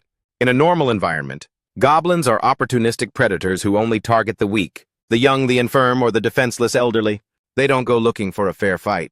Yet here they systematically targeted Lady Ariel, our mage, right from the opening volley. That was no accident. He spoke with grim resolve. Whatever the reason, we must track them to the source and incinerate their entire nest. An continued his dire warning. There is a terrifyingly high probability that the scouting party we just slaughtered is only the tip of the iceberg. Jang scratched his head, frustrated by the lack of intel. We should have left one of these vermin alive to squeeze for information. Regardless, the only way is forward. Let's head deeper into the woods. An and Ceres both froze, their faces twisting into masks of pure horror as they spotted something looming in the thicket. Jang asked, oblivious to the shift in atmosphere. By the way, what does a typical goblin nest even look like? He continued in a bewildered tone. No. Of even greater consequence, do these monsters even possess the capacity for speech? Jang was still light years behind the reality of the situation. He spoke up with growing impatience. What's with the silence? Did I say something wrong? Ariel stopped in her tracks, her voice cracking with sudden panic. Wait, you're asking what the colony looks like now? She stammered, her eyes wide with terror. No! I mean, are we even certain that peace or communication was ever an option with these things? Jang stood dazed, the gravity of Ariel's panic failing to register. He impatiently pressed for answers again. What is it? What's going on? In that split second, An screamed a frantic warning. Mr. Jang, behind you, look out. Jang nonchalantly began to turn his head back far too slowly. the monstrosity emerging for a lethal sneak attack, slashed its jagged claws toward his throat at the speed of sound. Kim Jang was caught completely off guard with no time to react. Mary ignited her mana and lunged forward like a bolt of lightning. Watching the gargantuan beast deftly evade her strike, she puffed out her cheeks, her face flushing with annoyance. The sheer speed of the exchange left Jang and the others paralyzed. Kim Jang parted his lips to shout a warning to Mary. Suddenly, Brian's firm hand clamped onto his shoulder, anchoring him. "Stand down, rookie." He stepped past Jang with unshakable confidence. "This level of carnage is strictly our department." Jang remained silent, the air too heavy for an objection. In a heartbeat, Brian's gaze sharpened into a lethal edge. He rapidly scanned the battlefield, dissecting the threat. A rock mountain troll prowling this close to civilized. Territory impossible. Brian's voice dropped to a grim low frequency. "My lady. It seems the natural order has been utterly compromised." Mary issued a stern command that echoed through the trees. "Everyone, do not dare let your concentration waver for a second." She emphasized with deadly seriousness, "This monstrosity is a tier above the mindless vermin we usually exterminate." Kim Jang hesitated before stepping forward with resolve. "We're not sitting this out, we're joining the fray." An immediately blocked his path. "Don't," he whispered. "If we charge into that whirlwind now, we'll only serve as a fatal distraction." Fearing Jang would take offense, An coaxed him gently. "We've all witnessed the terrifying raw power. You possess Jang," he explained with tactical logic, "but the elite noble expert vanguard are a synchronized engine of war. There's a high probability we'll just shatter their flawless combat rhythm." Finally, An offered his veteran wisdom. "For now, let's place our lives in the hands of the professionals." Stung but persuaded, Jang stood his ground in the rear. The noble Ariel, hovering at the perimeter, couldn't help but sigh at the display. Brian barked a sudden order. "Veronica, ignite their battle spirit now." Instantly, Veronica's eyes snapped shut as she inhaled deep power. She thrust her staff toward her advancing comrades and bellowed, "Battle spirit augmentation tri-burst." An blurted out, his eyes nearly popping from his head. "Incredible. She can buff an entire front line simultaneously." The troll sensed the surging mana and knew its advantage was slipping. It coiled its massive muscles and launched into the air, leaving a jagged crater where it once stood. It roared a sound of pure primal malice and dove at Mary. She braced, lowering her center of gravity for impact. Mary's brows knitted together in intense focus, tracking the trajectory of the beast's descent. It slashed down with claws like obsidian razors, and she pivoted, catching the blow on her enchanted shield. The sheer pulverizing force of the impact forced Mary to grit her teeth as she fought to stay upright. The troll snarled, pouring every ounce of its bulk into the press. Erin, tucked away in the shadows, squinted through her sight. She loosed a whistling arrow with clinical precision. Simultaneously, Brian blurred into motion, charging into the chaos. The perfectly timed shaft buried itself deep within the troll's glowing eye. The beast's momentum shattered as it let out a soul-piercing shriek. Brian seized the opening and roared, "My lady." Mary moved before the words even left his lips. She angled her shield into a reinforced ramp, providing the perfect platform for Brian to vault skyward. She tracked his silhouette against the sun with absolute faith. He white-knuckled his hilt, preparing the finishing arc. Suddenly hovering at the apex of his leap, Brian corkscrewed his body through the air and drove his blade into the troll's remaining eye. Now plunged into total darkness. The beast clutched its mangled face in agony, its roars turning frantic. Kim Jang watched the spectacle with genuine awe. That was flawless coordination. He remarked, his voice thick with astonishment. "Every member moves in such perfect harmony. It's as if they share a single mind." Kim Jang felt a pang of realization. This is what a true elite party looks like. You can see the thousands of hours they've bled together. Finishing his acrobatic descent, Brian landed softly in a defensive crouch beside Mary. Brian spoke, his voice laced with professional frustration. "Even with its vision gone, the damage we've dealt is far too superficial." He assessed the beast with a grim frown. "With a troll's terrifying regenerative cells, those eyes will be fully functional in mere seconds. For a squad like ours, lacking high-tier offensive magic, this is a battle of attrition we can't win." Mary nodded. "Then we stop playing around. We go straight for the core, the heart driving its regeneration. The valiant Veronica. Maximum output, noble expert squad execute final strike." They were hailed as a peerless, battle-hardened squad, renowned for their flawless tactical synergy and an ironclad defensive formation. Yet beneath that polished exterior lay a catastrophic flaw. They lacked raw explosive power. Their crippling disadvantage was a complete absence of heavy impact. Aaron's heavy crossbow suffered from an agonizingly slow reload, making it nearly impossible to deliver consistent lethal punctures to massive beasts. The steadfast Brian, the agile shadow anchoring Mary on the front line, relied solely on a pair of lightning-fast short swords. This specialized kit rendered him utterly ill-equipped to duel gargantuan monstrosities. Veronica, the group's lone mystic conduit, wielded no offensive arcana whatsoever beyond her intricate augmentation circles, meaning the party could expect zero direct firepower from her staff. Mary, the indomitable vanguard commander, brandished a specialized high-impact lance. However, since this lance was forged for heavy cavalry, its massive weight was awkwardly centered toward the hilt. In the hands of an infantryman with restricted battlefield mobility, unleashing its true bone-shattering potential was nearly impossible. Nevertheless, the noble expert party overcame this limitation with a high-stakes unorthodox gambit. Their strategy relied on funneling every ounce of augmentation mana into a singular point, overloading a single warrior to their absolute limit. Veronica narrowed her gaze, her voice a low rhythmic chant, physical might overdrive. She wove the mana threads through every fiber of her ally. Flicker, step, haste.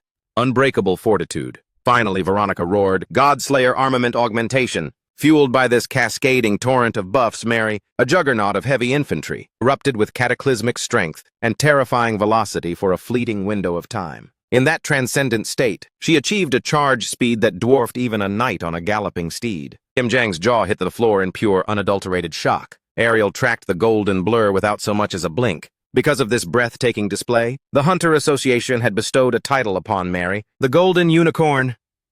The beast had just finished knitting its mangled eyes back together, but before its vision could even clear, the lance had already carved a jagged tunnel through its torso. Mary let out a jagged, triumphant smirk. The alliance of Kim Jang and An wore expressions of paralyzed, wide-eyed wonder. The strike had hollowed out a cavernous crater in the monster's chest. She erupted into a jagged peal of laughter. A pathetic troll like you, and is a mere insect before my might. Feast your eyes on our ultimate? Suddenly Mary's body buckled, the color draining from her face. An shrieked in sudden terror. Miss Mary? Brian blurred to her side, his eyes wide with alarm. Your ladyship. Mary doubled over, coughing up a dark spray of blood. Brian hissed. I warned you that this suicidal technique would tear your internal organs apart. She spat blood and snapped back with stubborn pride. A true noble must stand as a beacon of strength for the weak.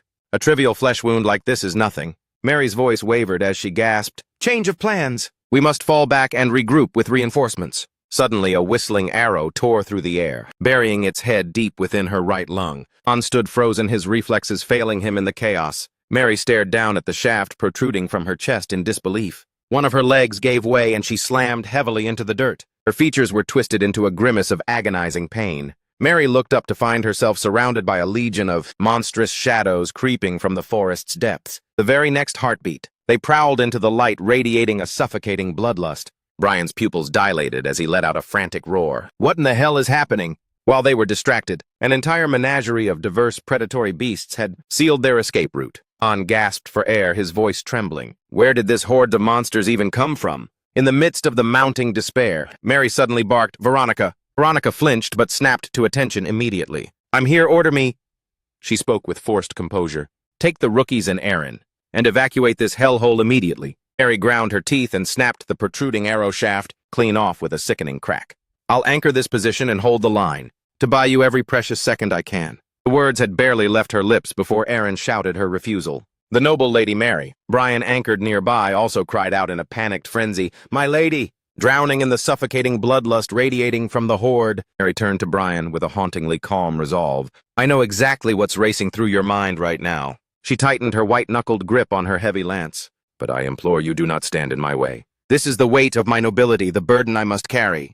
Despite her deathly pallor, Mary forced a defiant grin and fought to her feet, bracing her weapon with trembling hands. The hour has come for me to honor the sacred oath of my bloodline. Brian could only gnash his teeth in silent agony, tracking her every staggered step with a gaze full of dread. Suddenly, a voice that felt both strangely familiar and jarringly out of place sliced through the tension. Well, that's one hell of a dramatic martyr act, isn't it? The source of that nonchalant remark began a slow, deliberate stride toward Mary. But you've got some nerve trying to write me out of the script. Kim Jang knit his brows, his playful mask replaced by cold steel. Do I really look like the kind of pathetic coward who'd tuck tail and leave his allies to rot in the dirt? At his sudden intervention, Mary and Brian both snapped their heads toward him in disbelief. Ariel watched him in silence from beneath the shadow of her cowl. Beside her, Ceres stood paralyzed with a vacant stare, struggling to process the rapid escalation of the nightmare. Mary finally barked back with rising irritation. Don't be a fool! Get out of here while you still have legs to run on. You saw the absolute carnage from before.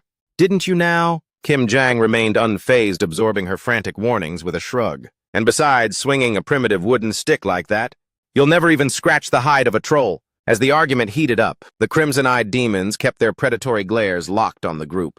Even if you somehow landed a lucky kill, you'd be torn to shreds by the rest of the pack in seconds. The moment Mary's breath hitched, he arched a skeptical eyebrow and surveyed the encroaching monsters, his voice dripping with supreme arrogance. Is that so? Compared to the monstrosities I butchered alongside Ares, these overgrown garden pests don't look like much, she shrieked in a fit of pure exasperation. Shut up with that delusional nonsense.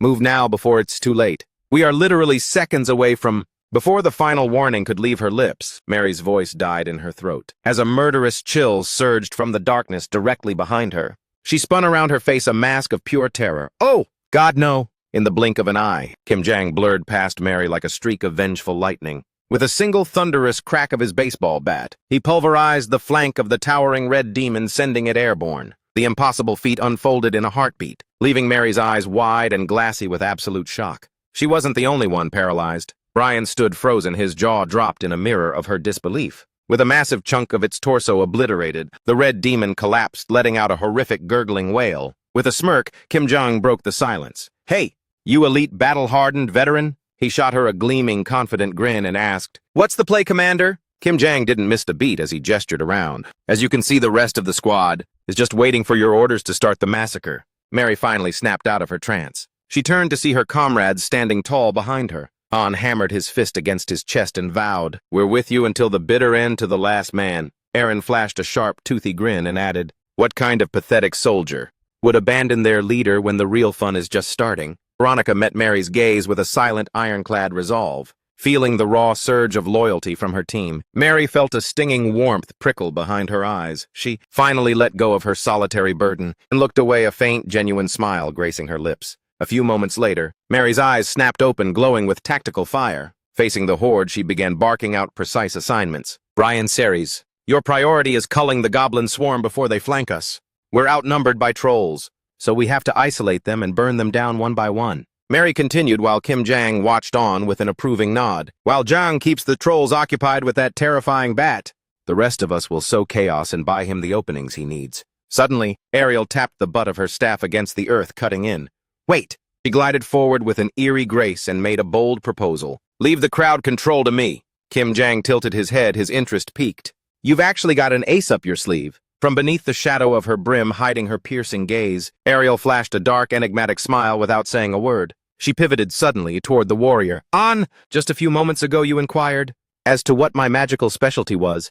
Did you not? Without bothering to wait for his response, Ariel pressed on. In truth, I am not confined to a single narrow discipline. Her emerald eyes ignited with a sudden supernatural glow. Ariel made her declaration with chilling confidence. Because in this vast, mystical world, there exists not a single manifestation of arcana that is beyond my absolute mastery. Immediately, she thrust out her palm, her mana surging like a tidal wave. Under Veronica's thunderstruck gaze, Ariel began weaving an impossibly complex incantation. Concentration, augmentation, transcendence. Her boots slowly drifted upward, hovering off the scorched earth. Elemental attribute overload. Ariel leveled her staff toward the encroaching horde. A cataclysmic vortex of raw energy instantly coalesced around the tip of her catalyst. She snapped her eyes open and unleashed the name Raging Fire Dragon. A colossal predatory serpent of violet flame cannibalized the entire swarm of monsters. In that split second, the survivors could only gape in paralyzed horror. The inferno closed in with predatory speed. The fire erupted with volcanic ferocity, birthing a towering firestorm directly in their path.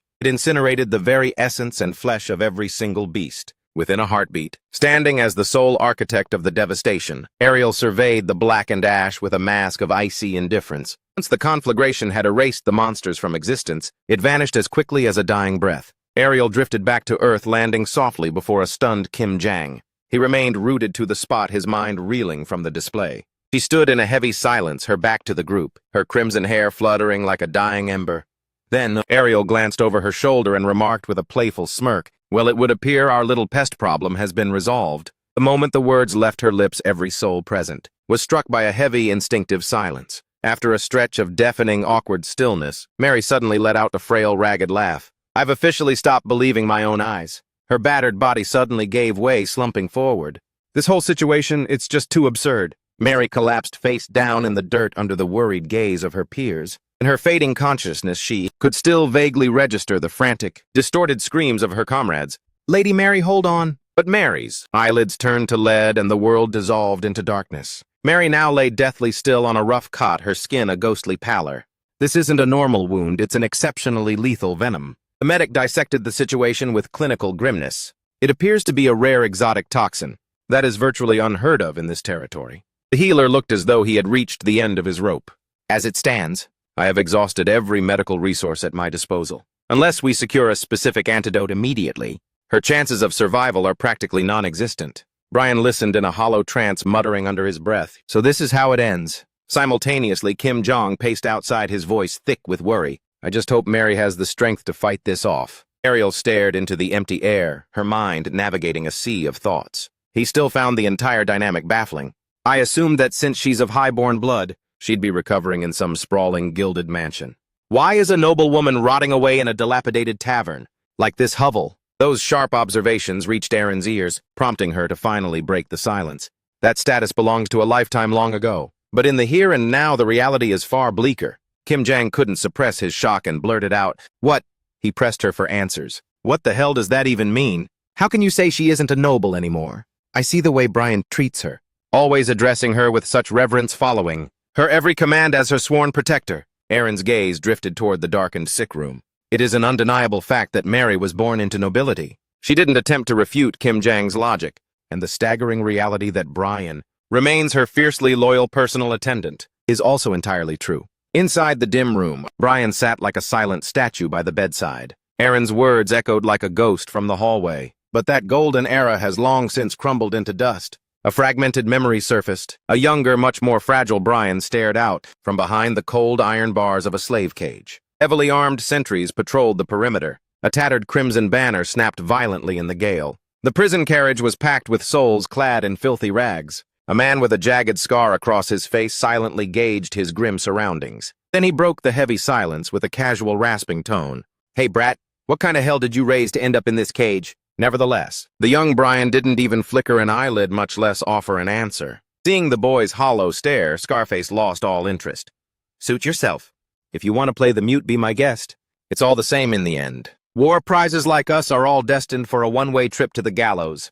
At this stage, a formal charge is just a fancy name for a noose." Outside the iron bars, the rhythmic thud of marching boots harmonized with the clatter of hooves. A weary soldier let out a dejected sigh to his comrade. "Honestly, wouldn't it save us all a headache if we just put these dogs out of their misery right here?" He glared back at the rolling prison, radiating pure annoyance toward the wretched souls packed inside. Babying them across the border is a massive pain in the neck. The soldier beside him offered a weak, non-committal shrug. "We have to maintain some shred of legal decorum, don't we?" He idly entertained the conversation for a moment. "Who's to say every soul in this heap actually earned a death sentence, severe enough to swing from a rope? The truth is, trials take time we don't have, so they just lump them all together and let the hangman sort it out." The first soldier opened his mouth to retort, but the words died in his throat. "That's why I always say if you're going to cross the line, you'd better make sure nobody's watching your—" An arrow whistled through the air, piercing cleanly through his windpipe. Inside the carriage, Brian heard the frantic, blood-curdling scream, "Ambush!"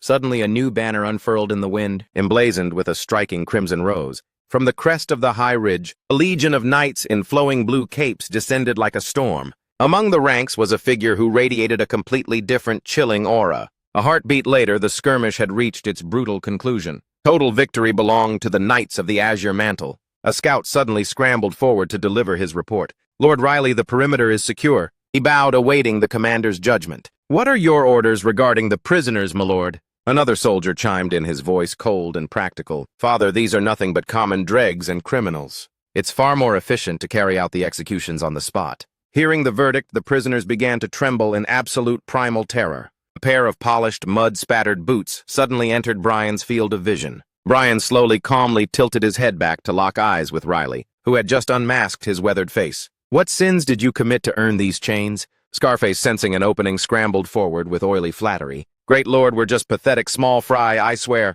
We're just lowly scavengers picking through the dead, on the blood-soaked fields, just to keep our bellies from touching our backs." But his desperate plea was cut short by the cold, unforgiving bite of a razor-sharp blade. Riley's eyes, burning with a lethal killing intent, glanced down. Another prisoner watched the execution in paralyzed, wide-eyed horror. Scarface's severed head rolled sluggishly toward Brian's feet. But strangely, the boy didn't flinch. Not a single spark of emotion surfaced. The commander studied Brian, his voice carrying a heavy weight. "You there, boy? You look like someone who has already died inside.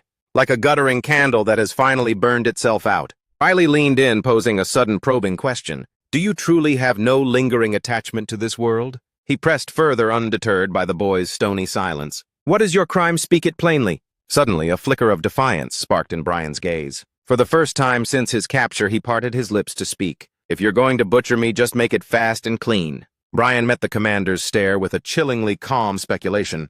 "Or are you actually hesitating, afraid to stain your hands with the blood of a nameless child?" Without a righteous excuse, Riley absorbed the biting insult with an eerie, unbreakable composure. However, his subordinate behind him couldn't contain his rage. "You little rat, how dare you show such insolence to the Lord?" Suddenly, a low, guttural chuckle escaped Riley's lips. Riley praised the boy, his curiosity clearly piqued. "This runt has some serious iron in his blood, doesn't he?" His eyes flashed with a rare, genuine amusement. "I think I've taken a real liking to your spirit." With just a few casual words, Riley rewrote the script of Brian's destiny. "You look like you'd make a perfect plaything or perhaps a gift for my youngest daughter." He turned on his heel and barked an order. "Get this boy into the carriage immediately. Treat him with care." The command left the other knight visibly uneasy. "Father, surely not."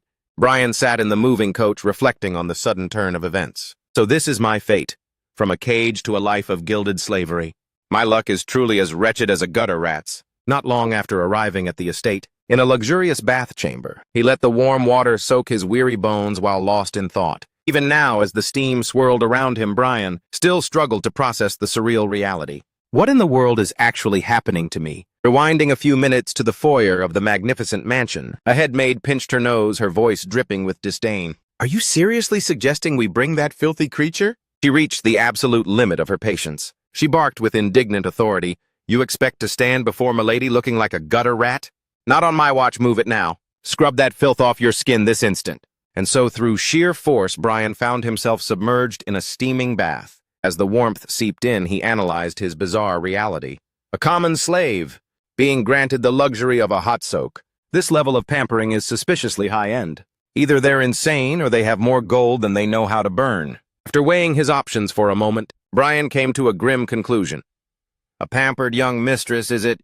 They're playing a dangerous game, leaving a hardened criminal like me within arm's reach of her. Fine, let's see what kind of doll they've got waiting for me. Before the heavy doors opened, a soldier gripped Brian's arm with a warning. "Listen well and listen closely. Under no circumstances are you to show even a flicker of disrespect or indecency toward Milady." The guard's gaze was sharp enough to draw blood. "If you so much as breathe the wrong way, not even 1,000 deaths will pay for your insolence." But Brian met the threat with nothing but cold indifference. Rambling on like a broken record, my ears are starting to throb. Finally, after a tedious wait, the high-born lady of the house made her appearance. A small, energetic girl came bounding down the grand staircase. "So you're the one." She skidded to a halt, scanning Brian with intense, wide-eyed curiosity. "The gift my father promised he'd brought home for me. That was none other than Mary Chatillon, the precious jewel and youngest daughter of the noble Chatillon line." He looked down at the child and thought flatly, "She's a shrimp." Mary, oblivious to his internal mockery, tilted her head. "Father said he plucked you from some god's-forsaken battlefield, but you look dreadfully unkempt, and don't possess a single ounce of elegance." Brian averted his gaze, his jaw tightening. 5 seconds in her presence and I already want to strangle her. Suddenly her face lit up with a brilliant, toothy grin. "Well, regardless, since you're a present from my father, I suppose I can find it in my heart to cherish you just a little." He stared at that radiant smile, momentarily caught off guard. Mary then snapped her fingers as if remembering a trifle. "Hey, you!" "What are you called?" Brian spat out his response with cold brevity. "The name's Zach." But she shot him down without a second thought. How pedestrian. That name is utterly devoid of class." That was the final straw. Brian felt his pulse spike with rage. This little brat has a supernatural talent for pushing my buttons. In that moment, Brian saw a dark, agonizing future unfolding. Am I truly destined to spend my life catering to a spoiled child? In this pathetic state? The more he dwelled on it, the deeper his brow furrowed in disgust. To hell with that. There is absolutely no way I'm playing along. Suddenly, Mary's voice rang out with finality. "Brian!" Brian blinked in sheer confusion. "Huh, what?" Mary pointed at him, her eyes sparkling with excitement. "From this day forward, henceforth your name shall be Brian." Then with an air of royal grace, she reached out. Mary extended her small hand in a shockingly friendly gesture. "I'm counting on you to be useful, Brian." But the newly dubbed Brian only knitted his brows even tighter. "My name is truly Brian?" Every fiber of his being screamed in protest. "That name sounds like something from a backwater farm." As the weeks turned into months, Brian mused to himself while scrubbing the manor floors. "I once heard a philosopher claim that human beings are essentially creatures with a limitless capacity for adaptation." He lowered his head and focused on the rhythmic scraping of his brush. Instead of stalking the dark alleys to pick pockets or violently snatching coin from unsuspecting travelers, I now spend my sunrise to sunset hours on domestic chores I wouldn't have even deigned to touch in my past life. When his shift ended, Brian made his way to the servants' hall. Instead of fighting over stale, rock-hard crusts or digging through moldy scraps just to survive another miserable day, he found a group waiting for his arrival. "Ah, you're finally done. Pull up a chair and join us, lad." The long table was laden with steaming, savory dishes. For the first time in my memory, I was able to savor warm, nutritious meals prepared with care, accompanied by the light-hearted, easy chatter of the staff. "Did you hear what Milady did today, Sheik?" As the seasons blurred together, instead of confronting eyes filled with murderous intent or dodging the blades of assassins, lurking in every shadow to claim my head, a maid suddenly scurried toward him with a bright smile. Brian, over here." It finally dawned on him. I am now surrounded by a community, overflowing with genuine kindness and selfless hospitality. The maid reached out with a welcoming gesture. "Here, let me take some of that weight off your shoulders." He glanced at her, a rare, soft look flickering in his eyes, though I had only tasted this tranquil existence for a few fleeting, endless months. Brian eventually turned back to finish his chores. I felt a profound sense of serenity and belonging. It was as if my soul had finally found its true home. The maid refused to let the silence linger.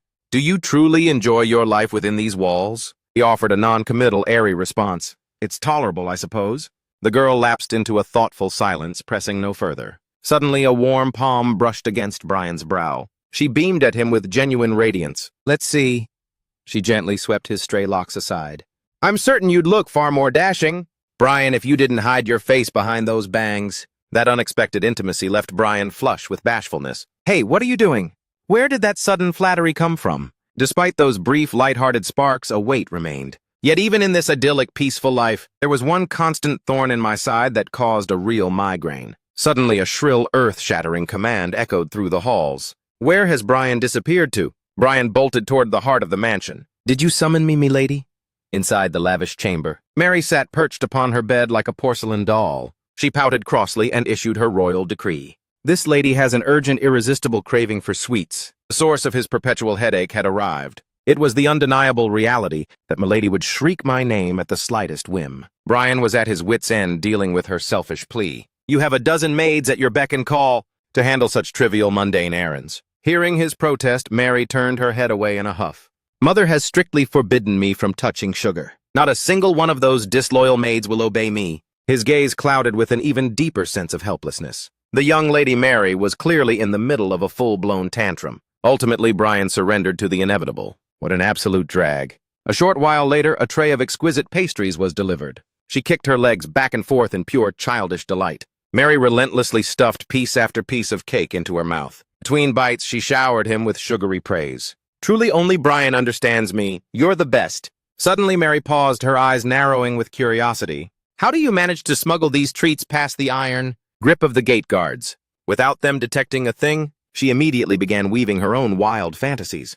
"Could it be that before you served our house, Brian, you were actually a legendary, world-renowned master thief?" Brian could only endure her vivid imagination in stony silence. Just like that, my very essence began to shift. I was no longer the hollow-eyed urchin, known as Zack prowling the gutter. I had evolved into Brian, the fiercely loyal personal shadow of the Chatillon line. Years blurred into a single rapid heartbeat. A sophisticated voice called out, "Brian." He slowly turned his head to meet the call. Mary had blossomed into a breathtakingly beautiful young woman.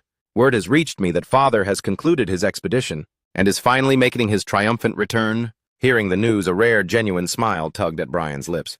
"That is indeed the glorious news. We have been anticipating all these months." Moments later, a heavy boot struck the cobblestones from a saddle. The commander announced his arrival to the gathered staff. "I have returned to the warmth of my family." That was the formidable Lord Riley Chatillon, the undisputed patriarch of the Chatillon house. A dignified woman stood at the threshold to receive him.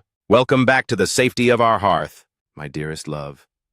Her identity was the high-born Lady Catherine Chatillon, Lord Riley's devoted and virtuous wife. Riley strode into the foyer, exhaling a sigh of relief. Returning to one's sanctuary after so long is a tonic for the soul. Suddenly, a joyous cry rang out. "Father!" Riley's face lit up with paternal pride. "My Mary!" The two shared a warm, heartfelt embrace. "My precious daughter has grown so much in my absence. I nearly mistook you for a stranger." He then shifted his gaze to the tall young man nearby, as Brian offered a perfectly executed respectful bow. Suddenly, a playful voice broke the tender moment.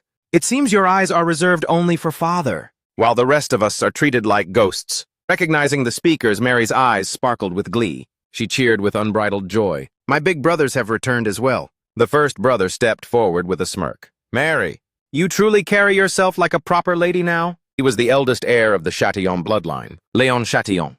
The one beside him couldn't resist a jab, even if you call her a lady. "Her stature still seems rather... You're still as pint-sized as a little chestnut, aren't you?" The ones dropping these savage roasts are the two young masters of the Chatillon household. Renan Chatillon, the moment he drew near, ruffled Mary's hair with brotherly mischief. "Have you been staying out of trouble and keeping up with your studies?" But that physical affection made her shriek at the top of her lungs. "Stop it! You're completely ruining my hair!" Suddenly, a heavy, reassuring hand was placed on Brian's shoulder. Leon offered a genuine, warm smile.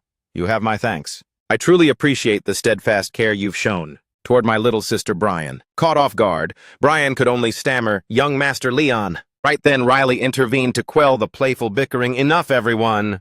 It's a rare blessing for our entire family to congregate like this. So let us sit and break bread together." In an instant, the servants moved with practiced grace to set the table. A magnificent royal feast was elegantly showcased before them. Riley took his place at the head of the table, dining with noble poise. Mary, meanwhile, was a whirlwind of laughter and spirited jests. Even the stoic Leon couldn't hide the smile that graced his face. A soul-warming banquet unfolded in the heart of the manor. Watching that tender scene caused a rare smile to touch Brian's lips. After the meal, the staff efficiently cleared the remnants of the feast. Suddenly, Riley materialized from the shadows and called, "A word, Brian." Brian blinked in confusion, responding, "Yes, my lord." "Do you have specific tasks or instructions for me?" The patriarch made a solemn, heavy request. "I'd like to speak with you in private for a moment." That sudden invitation left Brian momentarily stunned. Under the silver glow of the midnight moon, a bottle of fine wine was brought out and set upon the stone. The vintage stood like a silent witness between the two men. Finally, Riley broke the silence with a contemplative tone. "How the years have vanished. It's already been 5 full years since you first stepped into this mansion." He spoke with an easy familiarity, treating Brian more like a confidant. "So tell me truly, do you find your life here fulfilling?" For a heartbeat, Brian let his eyes drift shut. A second later, he opened them and answered with a sincere smile. "My lord, everything has been beyond wonderful. So much so that I find I have not a single grievance in the world." Riley felt a wave of satisfaction seeing that genuine expression. "I could see the truth written plainly across your face." He began to bridge the gap between Brian's grim past and his bright present. "Your current self is a world away from that hollow, half-dead soul I found 5 years ago." Hearing those words, Brian felt a surge of profound gratitude. "This life I lead is solely a product of your mercy and benevolence, my esteemed lord." With a serene look, Brian noted with conviction, "It was you who salvaged this wretched existence and granted me a second birth. It was also your hand that helped me forge a new purpose, to walk this earth with pride." At those words, Riley's gaze sharpened, becoming deeply pensive. He suddenly uttered a sentence that carried immense weight. "Then that very life you claim to owe me?" Riley's eyes burned with a sudden fierce intensity as he finished. "Would you perhaps be inclined to expend it entirely in service of my cause?" That chilling proposition left Brian completely paralyzed. Cold wind whistled through the ancient trees. In the dead of night, the thunder of galloping hooves shattered the silence. A dark-armed host materialized before the castle gates. The commander raised a gloved hand, cutting through the air. Jeffrey issued a silent, cold order for the battalion to halt. His gaze was lethally serious, locked onto the fortress ahead. Unquestionably, Jeffrey's target was the sanctuary within those walls. Inside, Brian suddenly roared a warning and burst into the room. "My lady, wake up!" Mary, still trapped in the haze of sleep, rubbed her eyes. "Brian, what is it?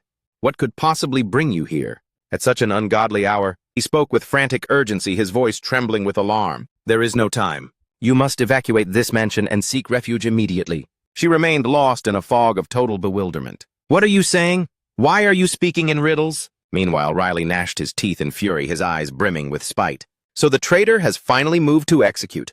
His treacherous grand design. Jeffrey's ominous silhouette slowly stepped into the torchlight. Jeffrey. The name tasted like ash. He spoke with a terrifying nonchalance, his voice smooth as silk.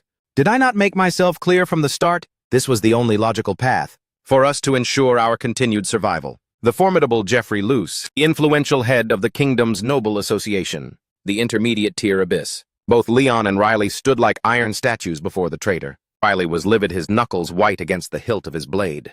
You dare call this cowardly massacre survival? Riley spat the question with a voice like shards of ice. By committing this gutless act of betraying your liege to become a mere puppet for the Empire. Faced with that righteous indignation, Jeffrey appeared momentarily unfazed, almost amused. He offered a mocking, insincere sentiment. I truly do admire that stubborn, unwavering loyalty of yours, even as you stand at the threshold of your end. Jeffrey added a chilling final remark. However, not every soul possesses the iron-willed courage to embrace a martyr's death like you, my lord. Deep within the castle, the thunder of frantic footsteps erupted. He white-knuckled Mary's hand, refusing to let go for even a heartbeat. The two of them bolted like shadows in the wind, never daring to look back. Paralyzed by terror, she couldn't fathom the nightmare unfolding.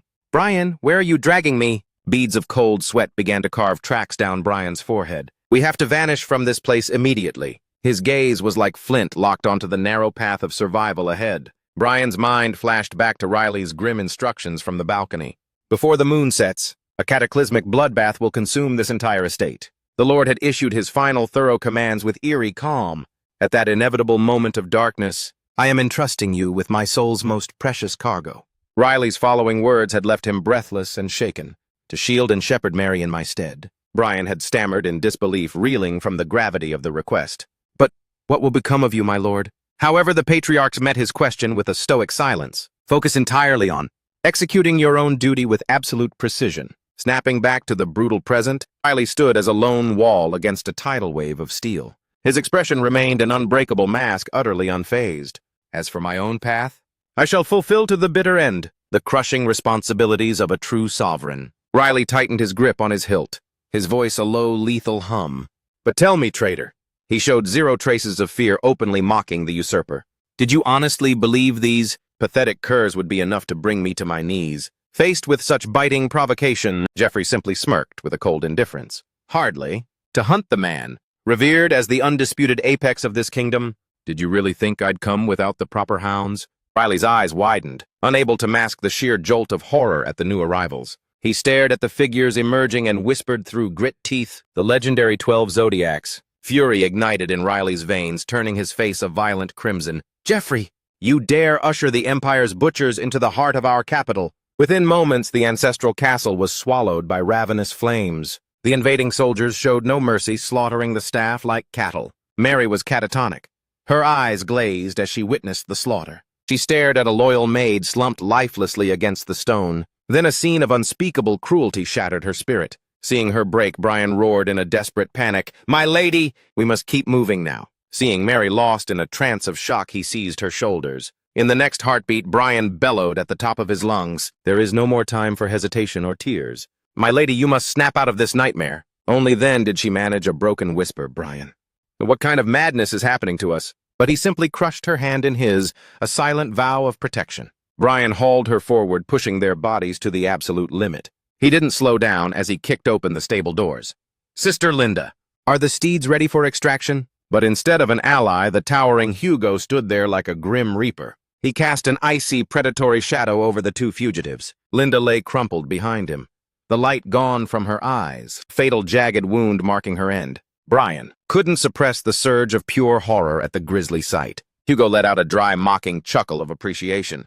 It seems my timing is as impeccable as always. He loomed over them, his blade catching the flickering firelight. Don't look at me with such pathetic, wide-eyed terror. With a gaze as cold as the grave, Hugo added casually, I'll make this so instantaneous that you won't even realize your head has left your shoulders. At that exact moment, a blurred streak of silver flashed past him. The figure executed a silent, lethal landing on the dirt. The sudden intervention left all three of them rooted to the spot.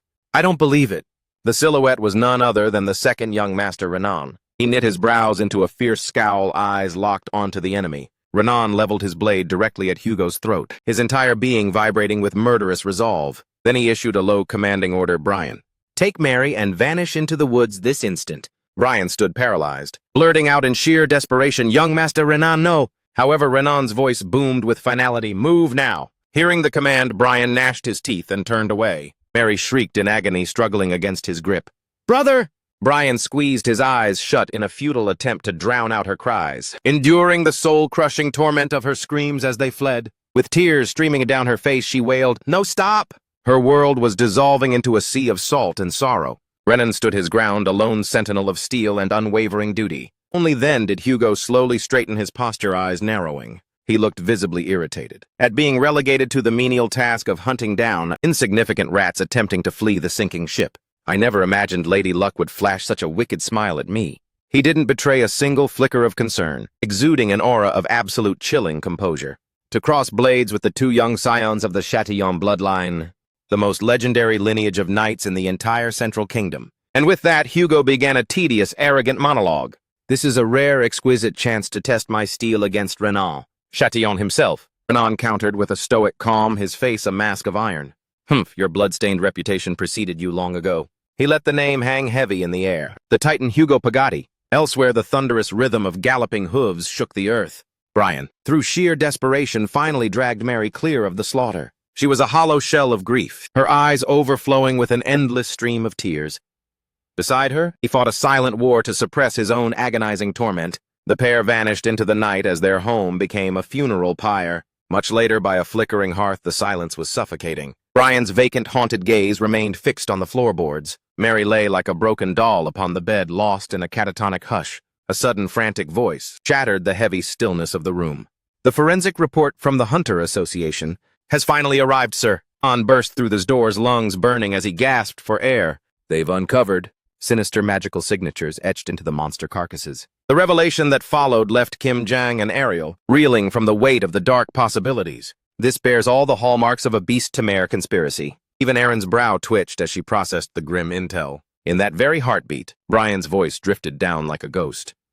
"So, the beast tamers were the architects of this nightmare." Both the lethal Erin and Veronica snapped their heads upward in pure shock. They gasped his name in unison. "Brian?" She didn't waste a second, her voice thick with anxiety. "What's the verdict? Is Mary going to pull through?" Brian offered only a hollow, fleeting glance at the gathered group. His gaze settled heavily on the man Jang. Then he shifted his eyes toward her. "And you as well, Miss Ariel." Brian's face was a portrait of shadows as he made his plea. "Could I ask an immense favor of you both?" Aquanest spoke with a terrifying deliberation, her voice a steady rhythmic drum of power. "How peculiar." She slowly elevated her hand fingers, tracing the air. "I am certain that I, with my own hands."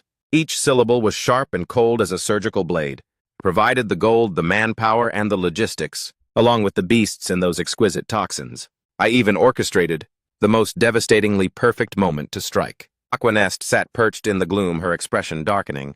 "I was utterly convinced that I had woven the perfect shroud of destruction." The enigmatic Aquanest, callous human race. "So tell me, how in the hell did you still manage to fail me?" Hearing the lethal edge in her tone, the man hit the floor, trembling in primal terror. "Mercy, I beg you." "We are profoundly sorry, Great One. The truth is..." An interloping mage appeared from nowhere and completely dismantled our entire operation. The man shook violently, his words dissolving into a sob, his voice cracking in a pathetic, desperate plea. "My lord, I implore you grant us one final chance to redeem ourselves." Aquanest looked with bored indifference at the wretches she had broken. Another chance, how quaint. Mangled corpses lay strewn across the cold stone nearby. She paused, affecting a moment of mock contemplation. "Let's see." Before her eyes sat a masterpiece of unmitigated carnage. Aquanest remained chillingly detached, her icy stare boring into the man groveling in the dirt. "I believe I have already been far too indulgent in squandering my patience on your incompetence." At that moment, Hugo began idly rifling through the dead man's pockets. "So what's our next move in this little game?" He retrieved a glass vial shimmering with a deep sea-blue hue. Hugo expertly slipped the vial into the folds of his coat. "Do you truly intend to abandon the Siltrux region just like that?" The Ares Palace Vice Captain Hugo Pagati, human race. Aquanest seemed wholly unconcerned, a gentle haunting smile playing on her lips. "What else can be done, dear spilled milk and all that?" She began to dissect the geopolitical chessboard with ruthless clinical detail. "The element of surprise has been utterly squandered. The regional defenses will undoubtedly be fortified beyond recognition." Aquanest continued, her tone as light as a summer breeze. "Furthermore, the Hunter Association. will surely accelerate their investigation into this incident. If we reveal our hand directly now, I fear we'll tip off the higher-ups in the association. The image of Asko Pierce suddenly drifted through her mind. And of even greater consequence, I harbor absolutely no desire to provoke Lord Asko Pierce's legendary wrath. As Aquanest spoke with chilling elegance, she unleashed a colossal surge of raw, pulsating magic. Well, regardless of the outcome, this entire endeavor was merely a diversion, pursued with a half-hearted, whimsical mindset.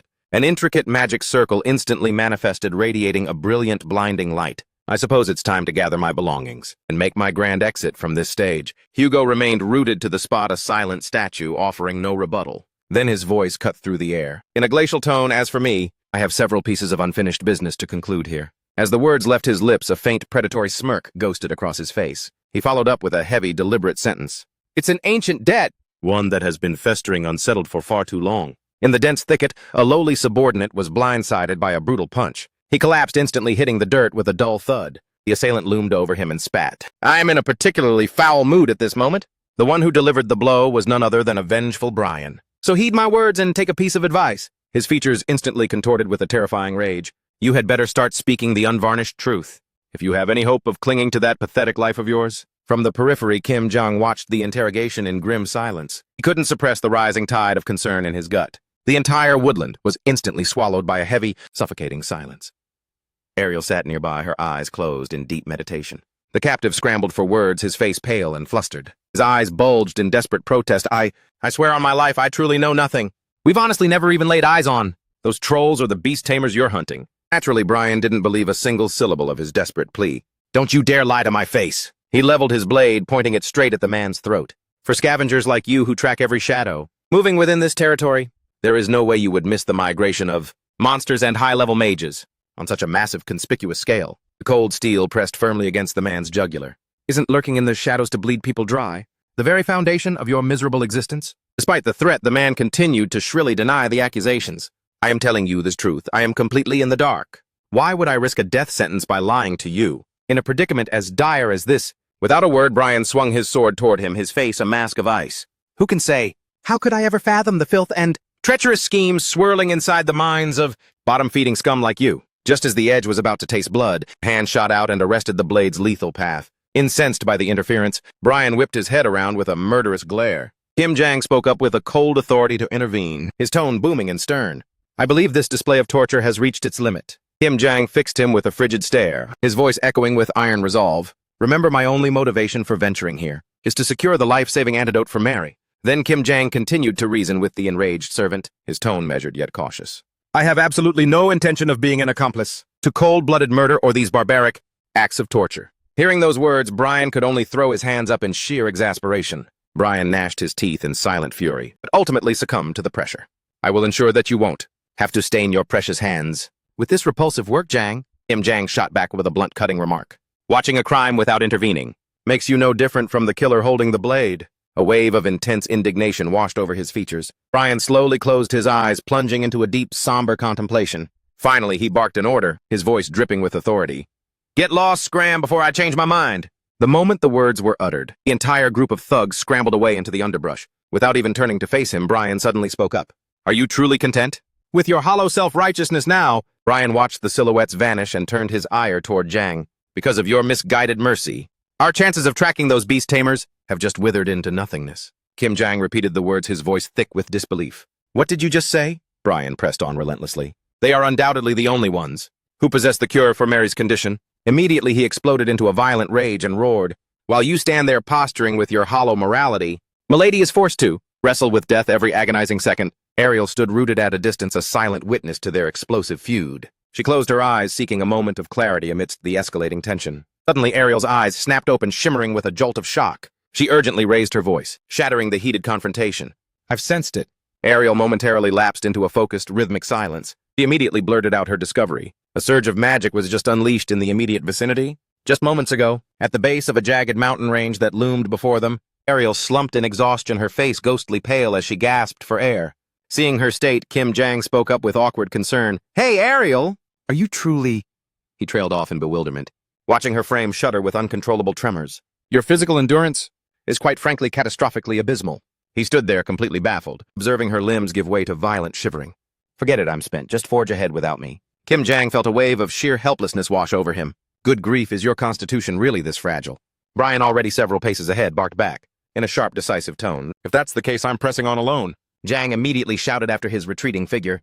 Hey, you're seriously going to ditch us here, however. The man only spared a glance, his eyes as piercing as a volley of arrows. I haven't the luxury to squander. Even a solitary heartbeat.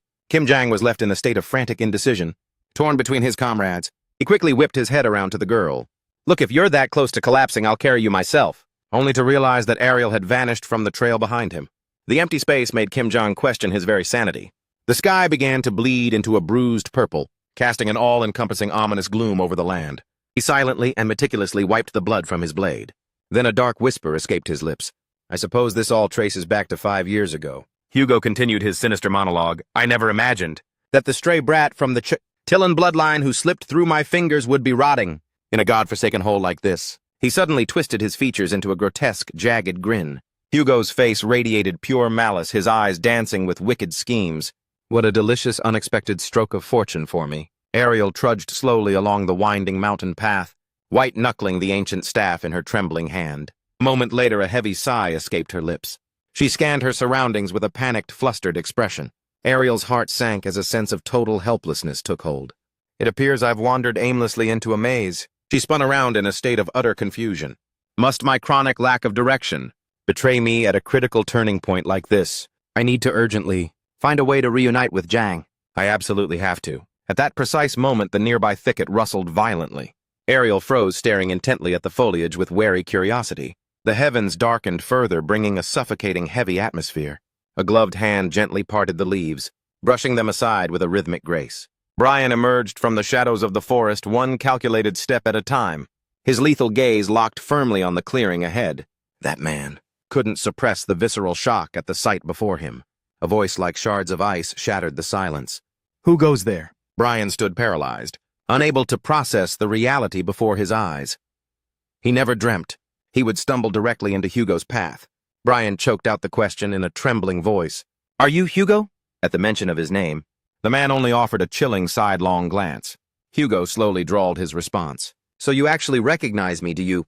He continued with terrifying nonchalance, his tone flat and dry.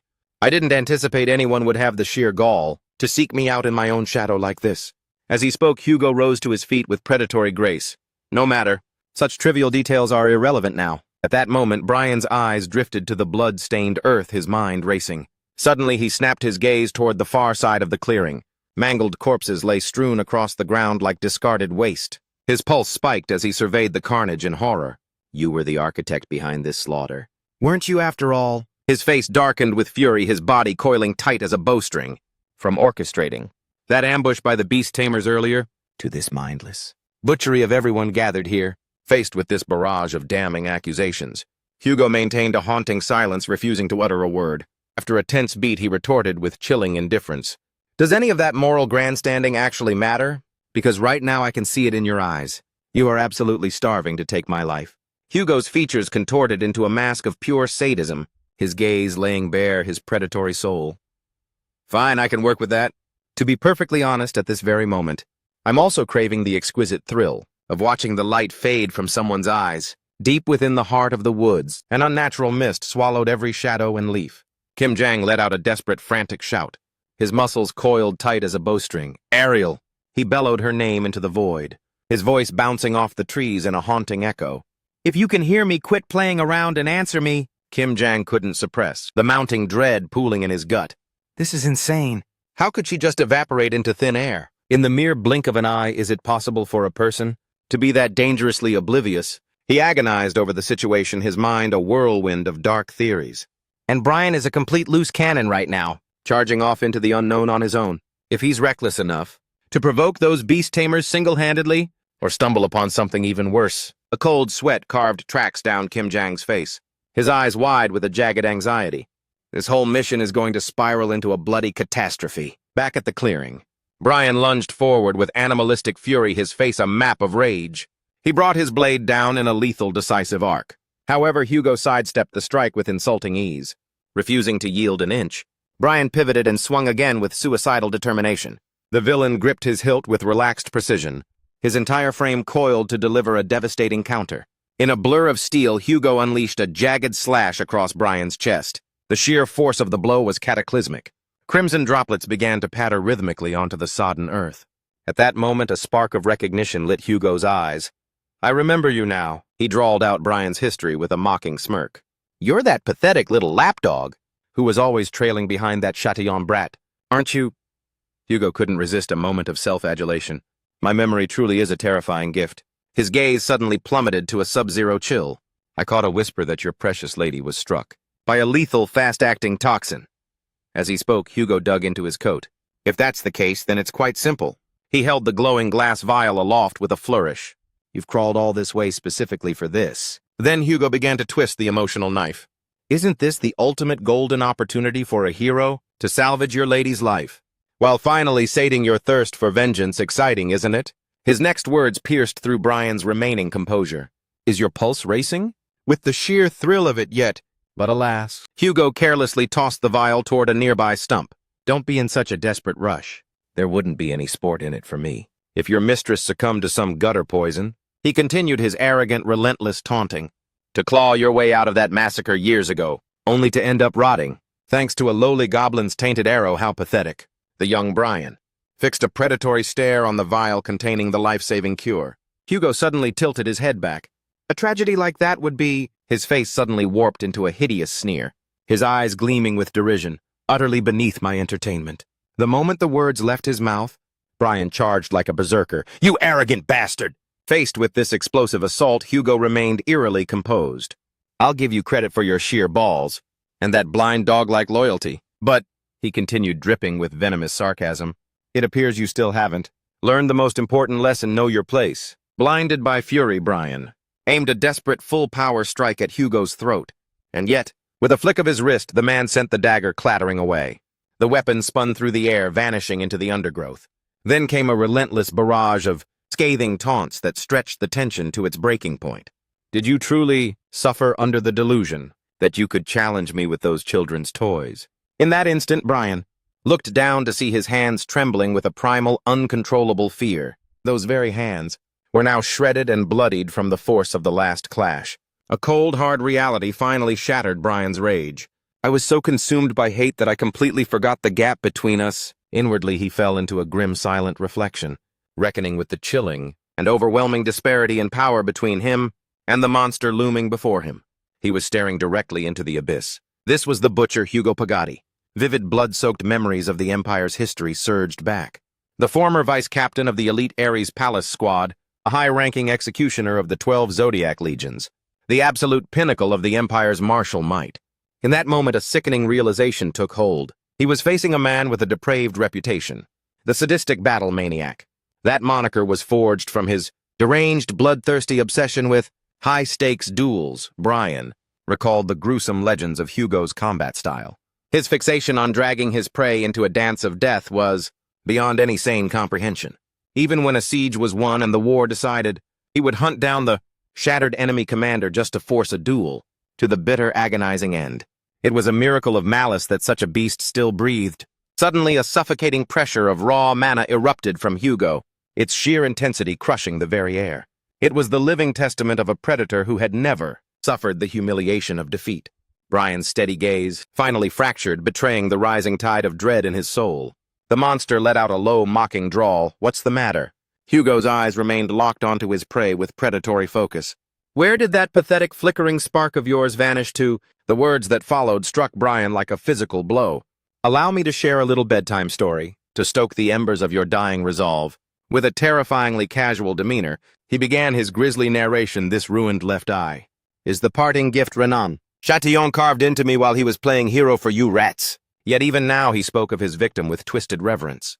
I must confess his prowess was nothing short of magnificent. Truly a masterpiece produced by the kingdom's most prestigious bloodline of knights. That was without a doubt one of the most exquisite dances of slaughter I have ever savored. Hugo leaned in, his eyes shimmering with pure, unadulterated malice.